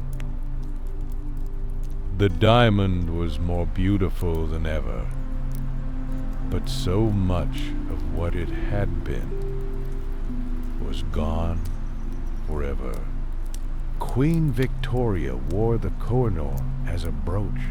She had it set in various pieces of jewelry, displayed it, showed it to visitors, took obvious pride in owning what emperors had possessed. But the curse legend troubled the royal family. The warning was clear. Only a god or a woman can wear it with impunity. Men who possessed it came to grief. In 1861, Prince Albert died. He was only 42. Still young, still vital. His death devastated Queen Victoria. She wore black for the rest of her life, mourning him for 4 decades. Some whispered that the diamond had claimed another victim, that Albert's involvement in recutting the stone, his hours spent watching the transformation, had drawn the curse onto him. Whether or not anyone believed this, the royal family made a decision. From that point forward, the Koh-i-Noor would only be worn by queens, never by kings, never by male heirs. The curse would be respected, just in case. The diamond was set in the crown made for Queen Alexandra, wife of Edward VII. Later, it was placed in the crown of Queen Mary, wife of George V. In 1937, it was set in the crown made for Queen Elizabeth, the Queen Mother, wife of George VI, and there it has remained, passed from queen consort to queen consort, never touching the head of a king. The British royal family has held the Koh-i-Noor longer than any previous owner, nearly 175 years now. Longer than the Mughals, longer than the Afghans, longer than anyone.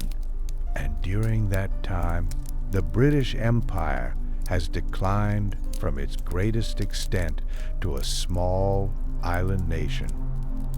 When Victoria received the diamond, the sun never set on the British Empire. Now, Britain struggles to define its place in the world. Its empire gone, its influence diminished, its future uncertain. Is this the curse?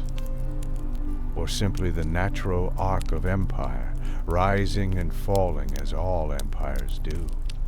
The diamond sits now in the Tower of London, in the Jewel House, behind bulletproof glass. Millions of tourists see it each year, pressing close to glimpse the stone that destroyed dynasties. It is beautiful, even diminished, even reduced to a fraction of its original size. It catches light magnificently, but the countries it came from have not forgotten. Let your eyes rest now, if they have not already. The diamond's journey through history is nearly complete, but the questions it raises about ownership, about justice, about the long shadow of colonialism, these remain open as the diamond waits in its glass case, patient as it has always been, watching the centuries pass. When the diamond arrived in London, the public reaction was not what the government expected. For years, British newspapers had published stories about the Koh-i-Noor, the mysterious jewel of the East, the stone that emperors had killed for, the treasure that would now belong to Queen Victoria. Expectations were impossibly high. And then people actually saw it. The Great Exhibition of 1851 in the Crystal Palace in Hyde Park was one of the largest public events in history. 6 million people visited over 5 months. They came to see the wonders of the industrial age, the achievements of British manufacturing, the treasures gathered from around the world, and they came to see the Koh-i-Noor. The diamond was displayed in a specially designed case surrounded by velvet, illuminated by gaslight to maximize its brilliance. People waited in long queues, sometimes for hours, to glimpse the famous stone. And when they finally reached the front, when they peered through the glass at the legendary treasure, many were disappointed. The Times newspaper captured the public mood. People expected to be dazzled, to see something obviously magnificent, to understand immediately why nations had fought over this stone. Instead, they saw a somewhat dull yellowish crystal, cut in an old-fashioned style, not particularly impressive compared to modern European diamonds. One visitor wrote that it looked like nothing more than a bit of glass. The problem was partly technical. The Koh-i-Noor was cut in the Mughal style, piece of chaos designed to maximize size rather than brilliance. It did not catch light the way the diamonds cut using newer techniques did. Under the gaslight illumination of the Crystal Palace, with crowds pressing around and angles difficult to achieve, the diamond simply did not sparkle as expected. Prince Albert was mortified. He had championed the acquisition of the diamond. He had promised the British public a treasure beyond compare, and now that treasure was being dismissed as ordinary. The decision to recut the diamond came directly from this disappointment. Albert supervised the process personally, watching as the Dutch gem cutters worked for 38 days, transforming the Mughal cut into something that would please European tastes. The recutting was controversial even then. Some argued that the diamond's historical form should be preserved, that changing it would erase the work of Shah Jahan's cutters. The Mughal style was part of what made the stone significant. Others argued that beauty was the point, that a dull diamond was worthless regardless of its history, that making it brilliant was more important than preserving its original appearance. Albert sided with the second view, and the transformation proceeded. When the cutting was complete, the diamond had lost almost half its remaining weight, from 280 carats to 105.6. The stone that had been as large as a small egg was now the size of a large marble, but it sparkled. Oh, how it sparkled. The second public display was more successful. People who saw the recut diamond were impressed. It caught light beautifully. It flashed and sparked as a diamond should. The criticism faded, replaced by admiration for the brilliant gem that now belonged to the crown. But something had been lost. The diamond that Shah Jahan had commissioned cut, the stone that Nadir Shah had named the treasure that Ranjit Singh had worn on his arm, that diamond no longer existed. In its place was something new, a creation of the 1850s, shaped by European preferences, designed to please Victorian sensibilities. The historical artifact had become a modern jewel. Perhaps this was inevitable.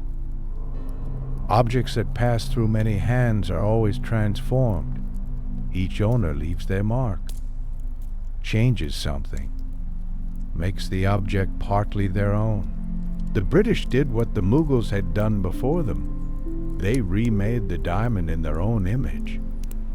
But the Mughals had only reduced the stone by half. The British reduced it by half again.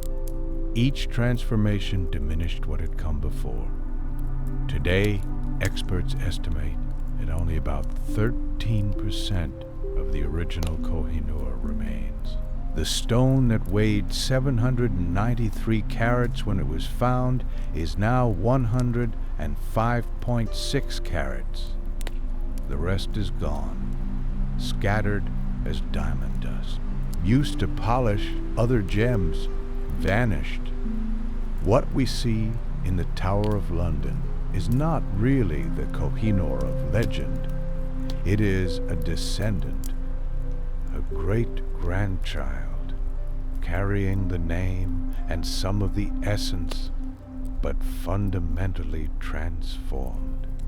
If you have ever inherited something precious and wondered whether you should preserve it unchanged or adapt it to your own needs, you understand this dilemma.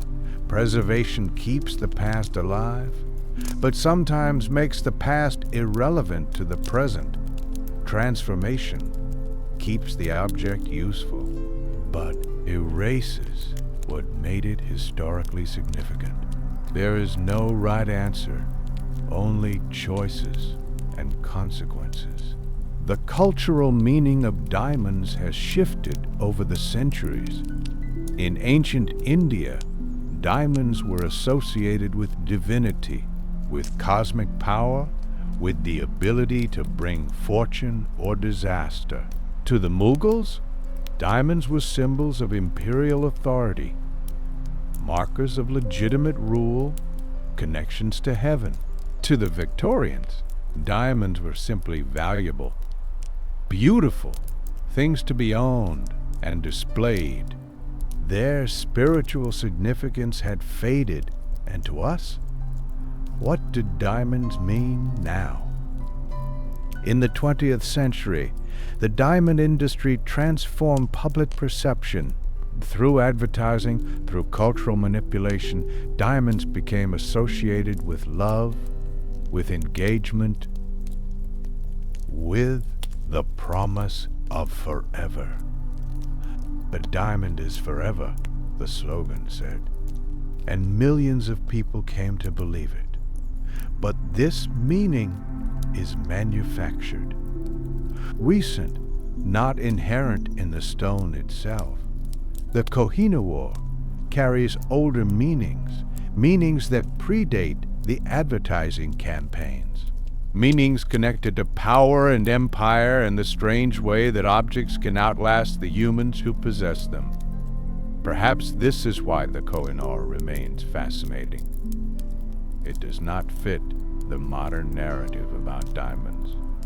It is not about love or engagement or domestic happiness. It is about conquest, about violence, about the rise and fall of empires. It reminds us that diamonds were not always symbols of romance, that before they were engagement rings, they were the eyes of goddesses and the centerpieces of thrones. It connects us to a past where beauty and power were inseparable, where possessing a great gem meant something more than wealth. Let that connection rest now. The past is always with us. But it does not demand our attention. It simply exists, waiting for moments when we choose to remember. Tonight, you have remembered. You have held these images, felt something of what they mean. Tomorrow, you may forget most of it, and that is fine. The forgetting is part of how we live. We cannot carry everything always, but something will remain. Some trace of the journey, some awareness that was not there before. Queen Victoria's relationship with Duleep Singh deserves closer attention. She genuinely liked him. Her journals and letters make this clear. She found him charming, exotic, a fascinating product of the empire she ruled. She invited him to court, introduced him to her children, painted his portrait herself.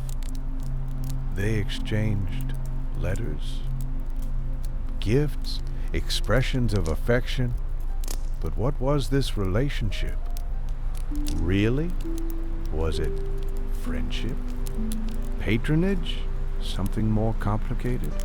Duleep Singh had been taken from his mother as a child, converted to Christianity, raised by English guardians, taught to be an English gentleman. He had been given wealth, but stripped of his heritage. He had been welcomed at court, but his kingdom had been destroyed. Victoria was kind to him, but she was also the ruler who possessed everything that had been his, including the diamond. In 1854, when Duleep Singh was 16, Victoria arranged for him to see the Kohinoor again. The scene is almost unbearable to imagine.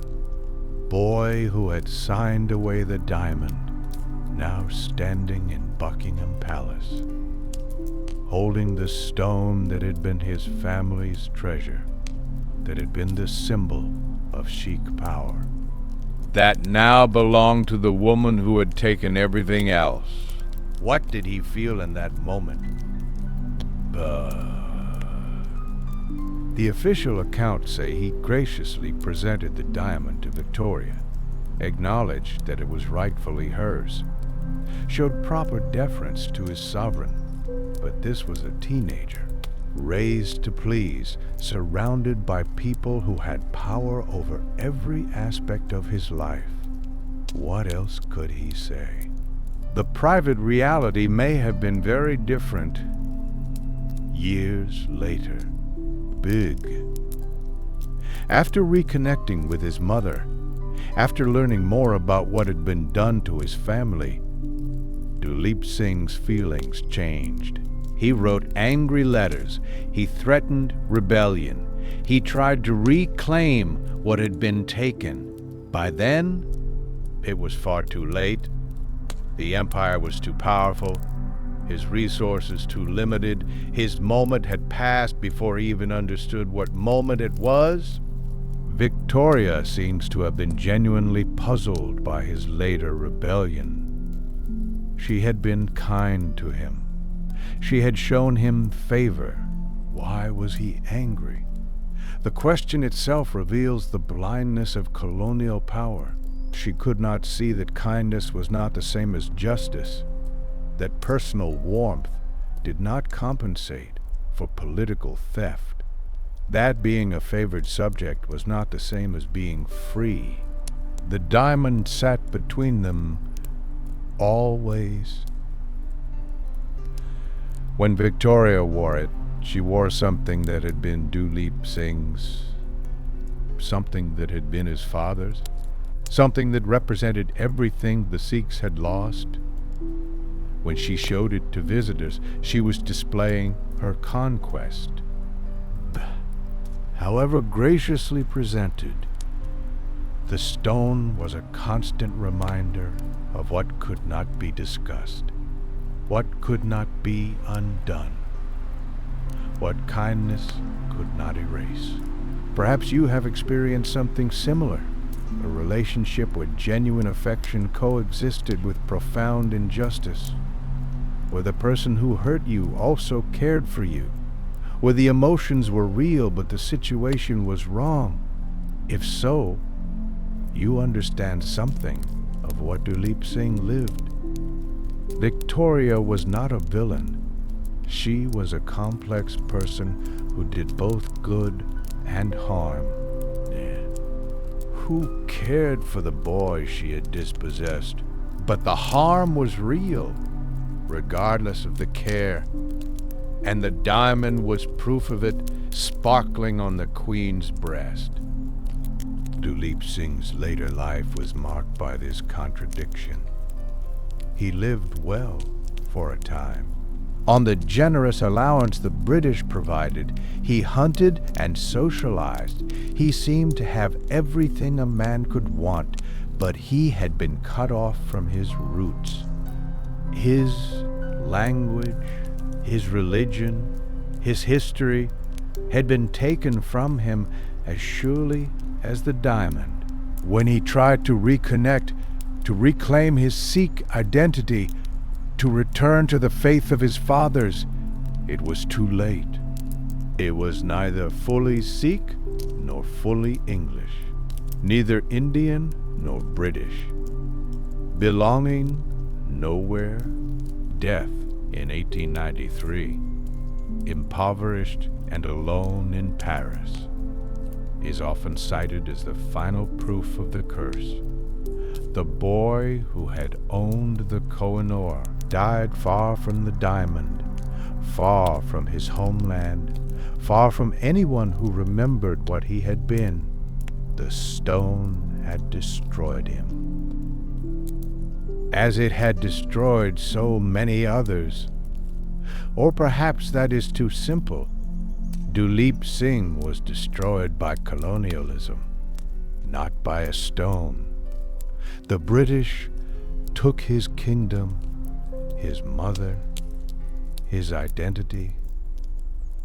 The diamond was merely a symbol of all these losses. To blame the curse is to absolve the empire, to say the stone did it, when actually people did it, decisions did it, power did it. The diamond is not cursed. The diamond is just carbon for cursed. What is cursed, if anything, is the human desire for power, the willingness to take from others, the belief that possession makes right. The diamond reflects this curse back at us, shows us what we are capable of, reminds us of the cost of empire. It is a mirror, not a monster. Let that distinction settle. The stone is innocent. We are not. The history is real. The consequences continue.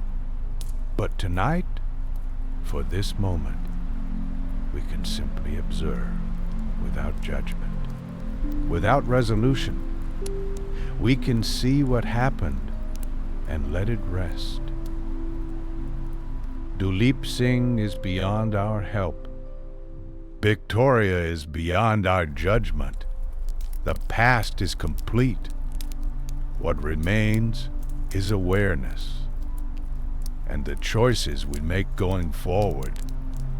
Knowing what we now know, the British who took the diamond saw themselves as bringing civilization to India. This was the great lie of empire.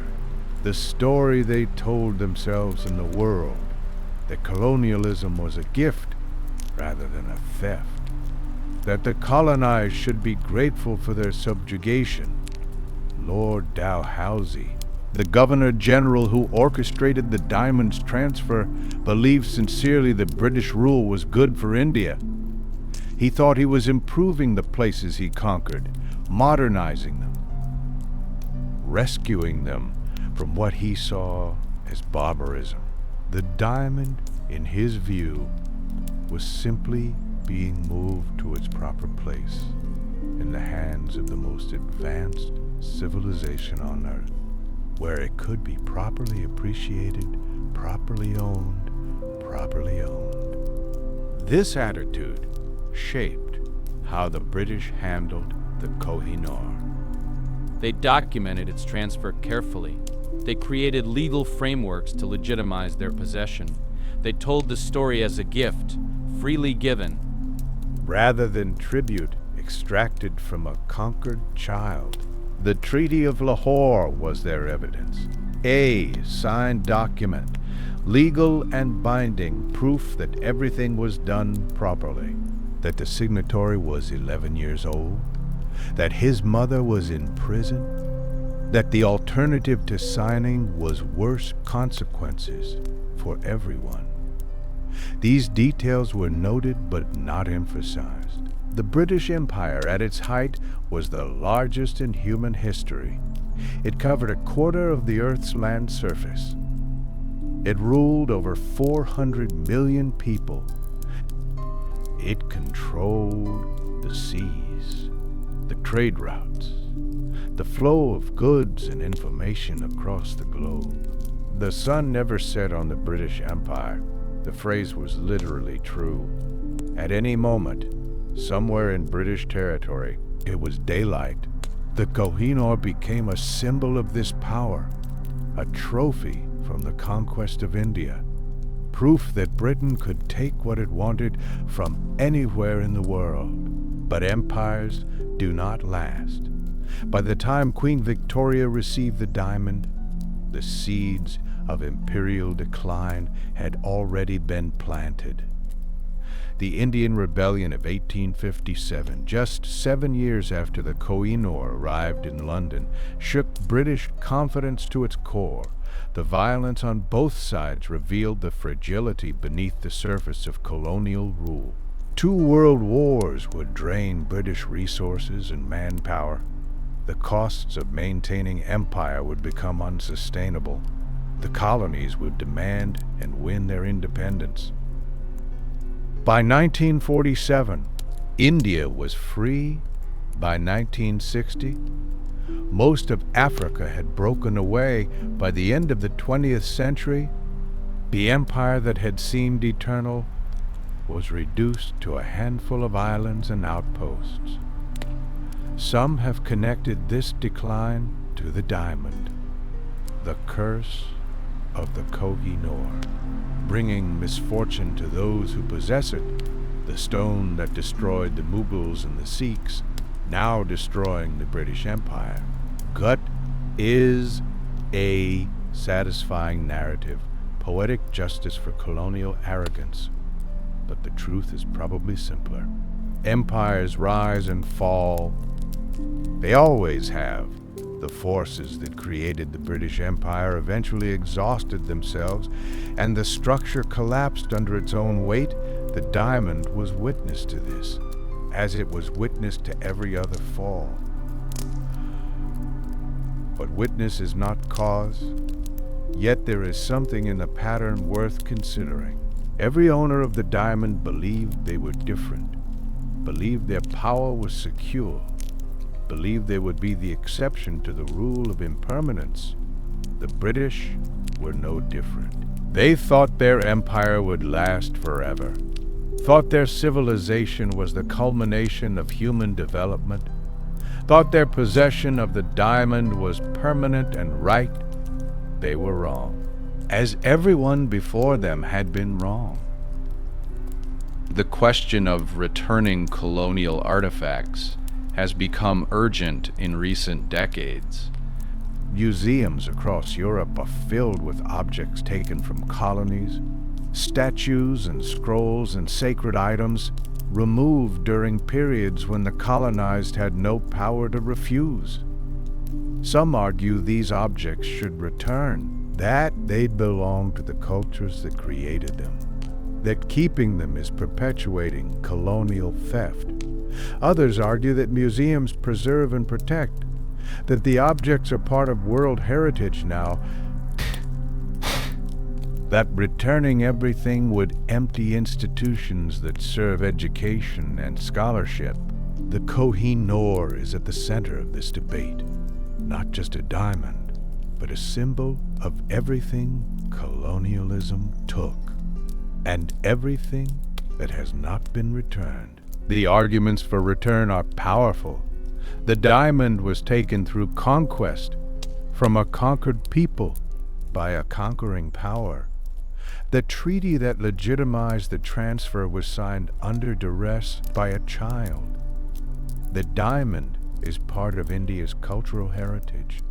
It was found in India, shaped by Indian rulers, part of Indian history for centuries before the British arrived.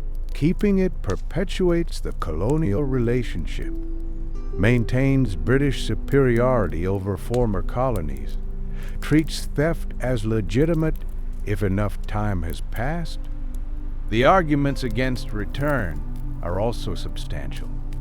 The diamond passed through many hands before reaching Britain. The Mughals took it from the Delhi Sultanate. Nadir Shah took it from the Mughals. The Afghans took it from the Persians. The Sikhs took it from the Afghans. If return is justified, to whom should it return? India? Pakistan? It's Afghanistan? Iran? Each has a claim. Each can point to periods of legitimate ownership. And there is the practical question. If Britain returns the Koh-i-Noor, what about every other artifact taken during the colonial period? What about objects in museums across Europe? Would returning everything serve anyone's interests? Paris. The diamond cannot be returned because there is nowhere for it to return to. The world it came from is gone. The Kakatiya Kingdom, the Mughal Empire, the Sikh state. None of these exist anymore. The nations that claim the diamond are modern constructions. Their borders drawn by the same colonizers who took the stone. The diamond belongs to history, and history cannot be undone. Or perhaps that is too convenient an excuse.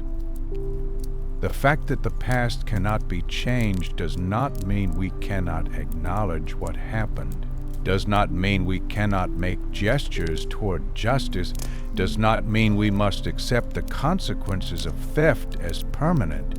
Many countries have returned artifacts. France has begun returning objects to African nations. The United States has returned sacred items to Native American tribes. The world is slowly recognizing that possession is not the same as rightful ownership. The Koh-i-Noor could be returned if the will existed. The legal obstacles are real but not insurmountable. The practical difficulties could be resolved if resolution were truly desired. Big. If you have ever struggled with a question of justice, where the right answer was not clear, where competing claims both seemed valid, you understand why the Koh-i-Noor remains where it is. Inertia favors the possessor. Change requires effort, and when no solution satisfies everyone, it is easiest to do nothing. The diamond waits as it has always waited. It does not care where it rests. It has no preference among the hands that might hold it. It is carbon and light, nothing more. But we who are not diamonds, we who live briefly and care deeply, we invest these objects with meaning. We see in them justice and injustice, history and hope, everything we believe about who we are and where we came from. The Koh-i-Noor reflects this back at us, shows us our own concerns, our own conflicts, our own inability to agree on what matters and what should be done about it. Let that reflection settle into darkness now. The questions remain, but they do not require your attention tonight. They have waited for decades. They can wait until morning. The boy who signed away the diamond lived a strange and tragic life.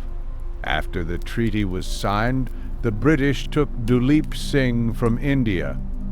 They placed him in the care of English guardians, converted him to Christianity, raised him as an English gentleman.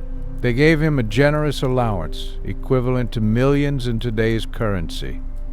They introduced him to Queen Victoria, who found him charming, exotic, a curiosity from her Indian possessions.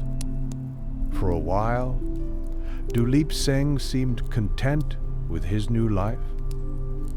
He became close friends with the Queen's sons. He hunted and socialized with the English aristocracy. He married a European woman. He seemed to have accepted his fate. But something changed. The 1860s. Duleep Singh began to reconnect with his heritage. He learned about his mother, Maharani Jind Kaur, who had been exiled and imprisoned, who had fought to see her son, who had died far from home. He learned about the empire that had been his birthright, the kingdom his father had built, the throne that should have been his.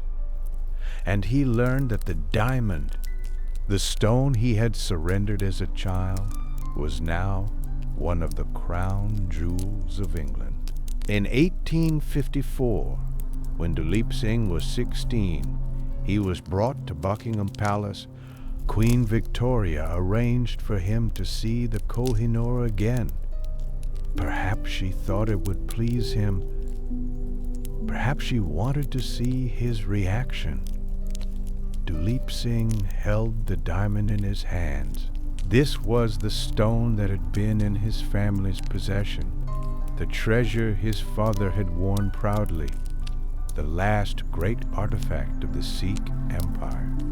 And then he gave it back to the Queen. Some accounts say he did this graciously, a gesture of respect to his new sovereign.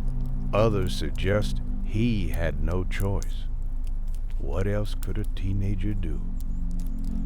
Surrounded by the power of the British Empire, when offered the chance to return a gift.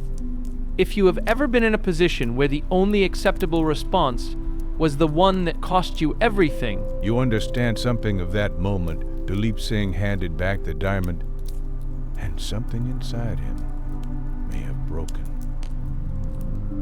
In his later years, Duleep Singh became increasingly bitter.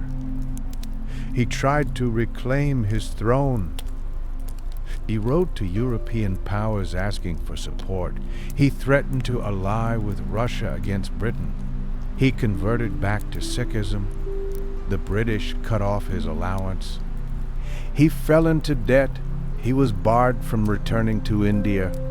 In 1893, Duleep Singh died in Paris, far from the Punjab, far from England, far from everywhere he had belonged.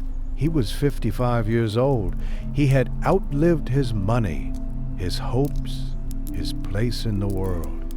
The last Maharaja of the Sikh Empire died in obscurity, still dreaming of the diamond he had surrendered as a child.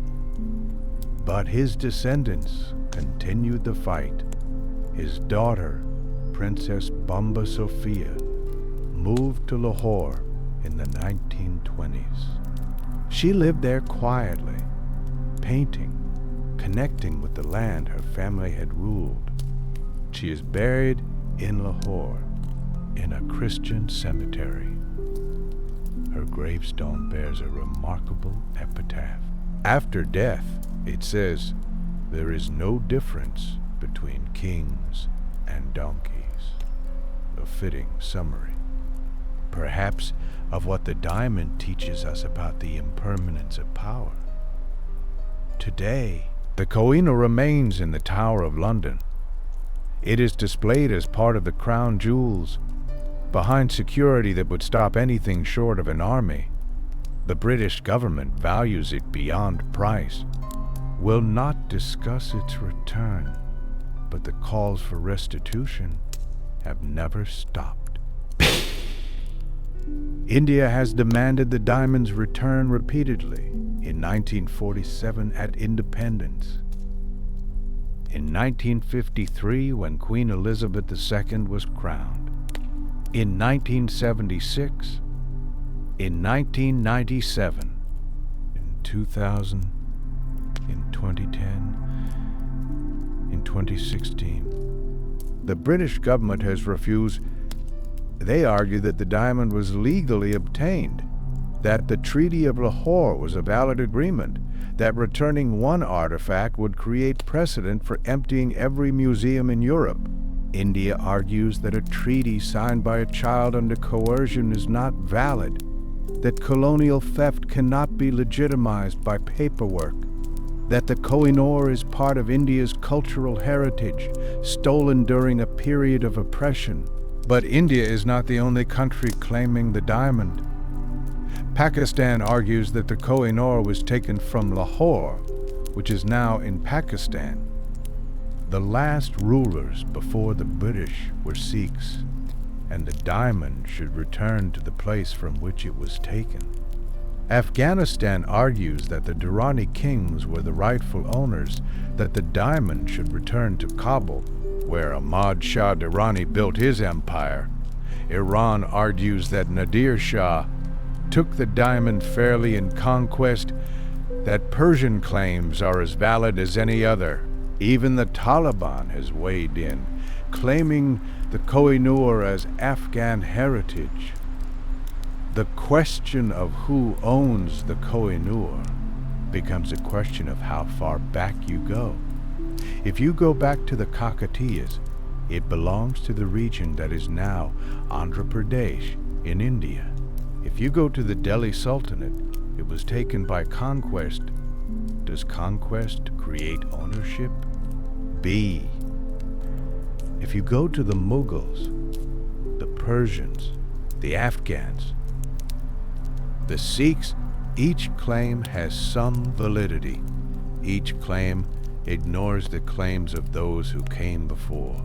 Perhaps this is what the diamond teaches us, that ownership is always temporary, that nothing we possess is truly ours, that everything passes from hand to hand, and the hands that hold it now will someday release it, willingly or not. In 2016, the Indian government made an interesting statement. The Solicitor General told the Supreme Court that the Koh-i-Noor was neither stolen nor forcibly taken, but was given as a gift. The statement caused an uproar. The government quickly clarified that they did not accept the colonial era transfer as legitimate. that they would continue to seek the diamond's return through diplomatic means. But the legal challenges are real. International law generally does not require the return of artifacts taken before 1970. The UNESCO conventions that govern cultural property do not apply retroactively. Bull. And even if they did, the question of which country has the strongest claim remains unresolved. Perhaps the Koh-i-Noor will return someday. Perhaps international pressure or changing attitudes about colonial heritage will eventually convince Britain to release it. Perhaps it will be shared, displayed in different countries, recognized as belonging to all the cultures it passed through. Or perhaps it will remain where it is, behind glass in London, visited by millions, a symbol of everything that has not been resolved between former colonies and former empire. What would you want if you could decide? Should the diamond return to India, to the land where it was born? Should it go to Pakistan, to Lahore, where it was last held by Asian rulers? Should it stay in London, where it has been longest? Should it be placed in a museum, somewhere neutral, belonging to humanity rather than any nation? There is no right answer. Only perspectives shaped by history, by justice, by what we believe about the past and the future. Let that question rest now. You do not need to answer it. You do not need to decide what nations cannot decide. The diamond exists. The history is what it is. The future will unfold as it unfolds. What remains when we set aside the politics is a remarkable story, a stone formed billions of years ago, in the depths of the earth, carried up through volcanic pressure, deposited in a riverbed, found by workers whose names we will never know. Baal. From their hands, it passed through the hands of emperors, conquerors, generals, queens. It witnessed the rise and fall of dynasties, the murder of kings, the collapse of empires.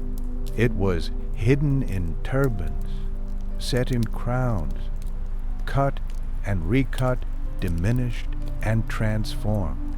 And through it all, it remained what it always was: carbon atoms arranged in a crystal lattice, reflecting light.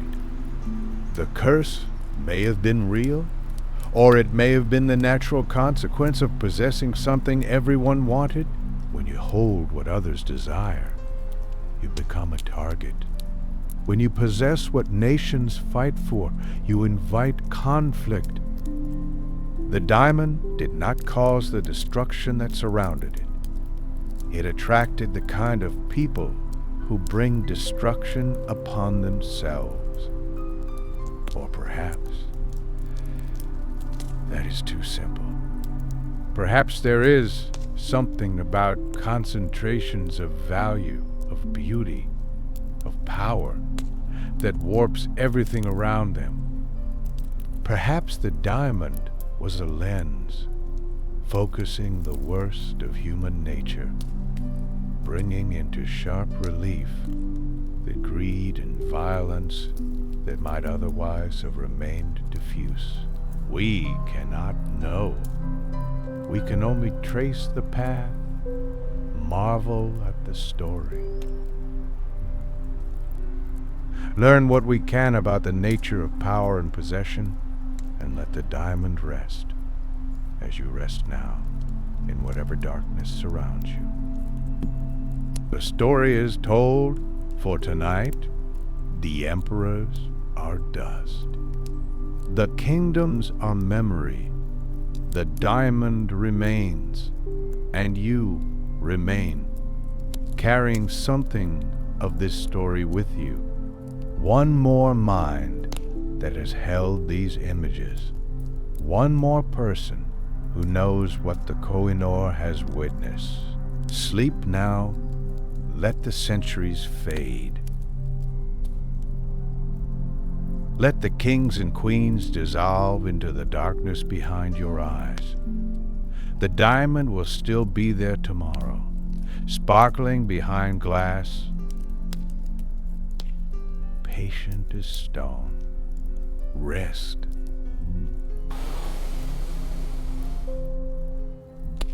What does it mean to possess something? We speak of ownership as if it were simple, as if the relationship between person and object were clear and permanent. But the diamond story suggests otherwise.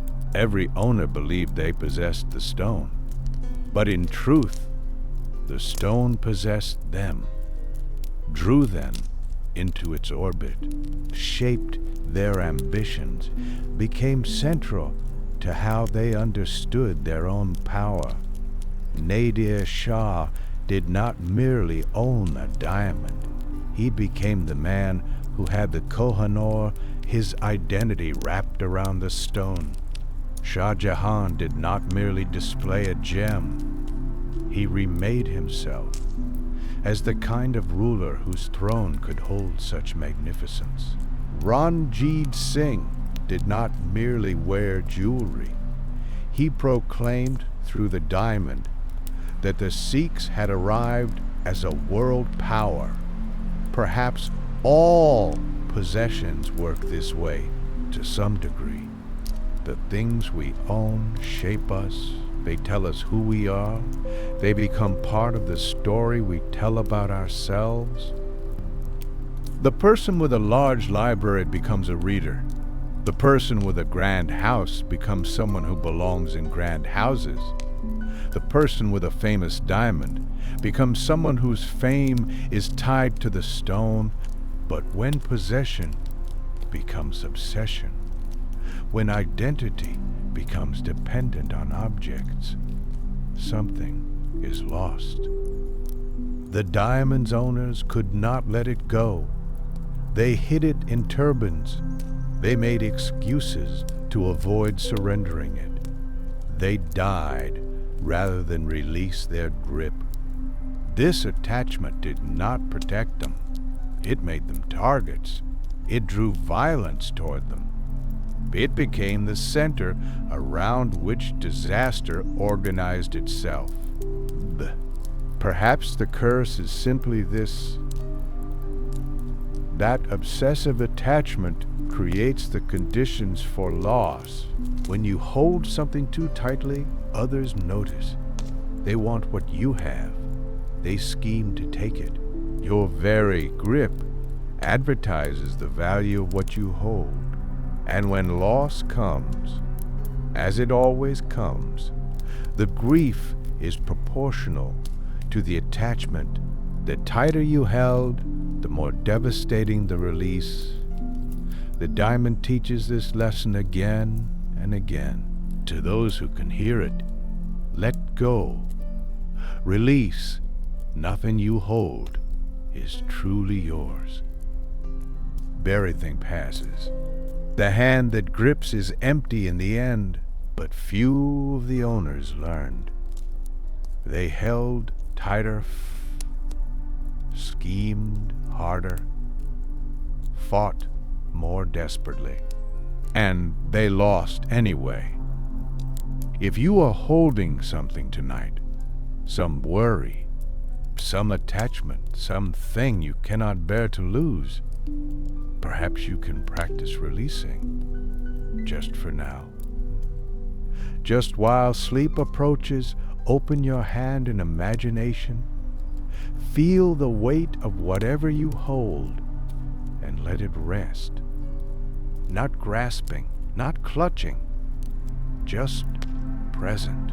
Nothing you release in this moment will truly be lost. Everything will still be there in the morning, but the practice of releasing, the experience of open hands, this is what the diamond story offers. If we are willing to receive it, the beauty of the diamond is undeniable. Even now, reduced to a quarter of its original size, it catches light magnificently. It sparkles with a fire that billions of years created. Beauty has power. It draws the eye. It commands attention. It creates desire that cannot be easily satisfied.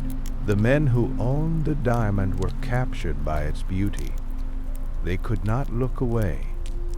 They could not stop wanting, and this wanting drove them forward toward conquest, toward obsession, toward destruction. But beauty itself is innocent. The diamond did not ask to be beautiful. It simply is what geological forces made it. Carbon atoms arranged by pressure and time, reflecting light according to physical laws. The curse, if curse there was, lay not in the stone, but in the hearts of those who beheld it. Their desire created the pattern of destruction. Their attachment wrote the history of loss. Perhaps all beautiful things carry this risk, not because beauty is dangerous, but because human response to beauty can be we see something precious and we want it, we possess it, and we fear losing it. We build walls around it and attract those who would breach those walls. The problem is not the beauty, the problem is us. And yet, we cannot stop wanting beautiful things. This too is part of what we are. The Kohinoor War would not have its history, would not carry its meaning, if humans were not susceptible to beauty. If we could look at a diamond and feel nothing, the stone would be just another rock. Our capacity for wonder, our response to light and clarity and perfection, this is what makes us human, even when it leads us astray. The diamond sits in the Tower of London, behind glass, illuminated by lights designed to maximize its brilliance. Millions of people visit each year. They crowd around the case. They try to see what all the fuss is about. They search for the magic that destroyed empires. Some are disappointed. It is just a stone. Smaller than they expected, less dramatic than the legends suggested. Others feel something, a tremor of recognition, a sense of standing in the presence of history, the accumulated weight of everything the diamond has witnessed. What you would feel standing there, I cannot say. Perhaps the diamond would seem ordinary to you, another jewel among many. Nothing special. Or perhaps you would feel the centuries pressing in. All those hands that held it before, all those eyes that looked upon it. All those hearts that beat faster in its presence. The diamond remembers nothing, carbon does not remember, but memory clings to it anyway. Human memory, layered over billions of years of geological time. Let your own memories settle now. The stories you have heard tonight, the images that have formed and faded. They are part of you now, woven into whatever dreams may come. You do not need to remember everything. The diamond will still exist whether you remember it or not. The history will remain whether you recall the details or not. What matters is not retention, but the experience of having traveled through time, of having held these images briefly, of having felt something, whatever you felt. Sleep is a kind of release. We let go of the day. We release our grip on consciousness. We allow ourselves to drift into something we do not control. This is practice for the larger releases that await. The losses we will face. The eventual release. But for now, it is just sleep.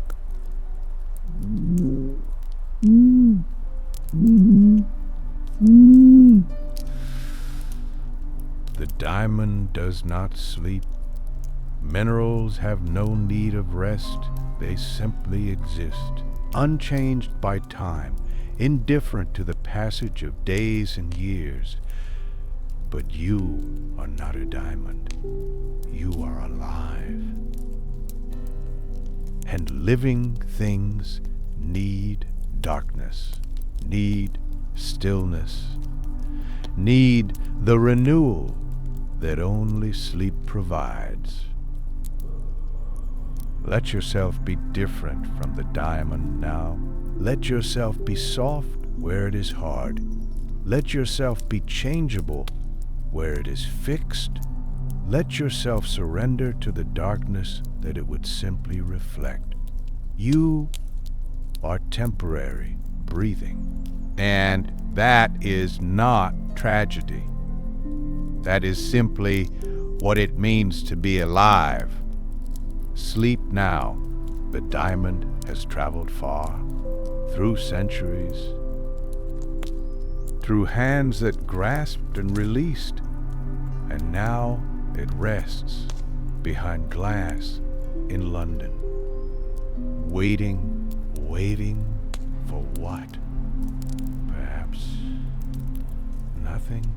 Perhaps just existing as diamonds exist, indifferent to human meaning, or perhaps waiting for the next hand that will reach for it, the next chapter of its story, the next owner who believes they will be different. You have traveled with it tonight, through the Kakatiya temples, through the Mughal courts, through Persian invasion and Afghan chaos, through Sikh glory and British conquest. You carry something of this journey with you now, a thread of history woven into your thoughts, awareness of what objects can mean, And what they can cost. Sleep comes now as it came to all the owners. The emperors slept. The conquerors slept. Even Nadir Shah, who ordered massacres, had to close his eyes eventually. Sleep is the great equalizer, the thing we all share. Emperors and servants, conquerors and conquered, we all descend into the same darkness. Let yourself descend now. The diamond's light fades, the courts dissolve. The centuries compress into a single moment of release. You are not holding anything. You are not grasping. You are simply resting. As all things rest eventually. The story is told. The diamond is quiet. The night embraces you. Tomorrow, the world will continue. The diamond will still be in its case. The nations will still argue about who owns it. But tonight, none of that matters. Tonight, there is only rest. Sleep. As the diamond watches over everything, unchanging, eternal, indifferent.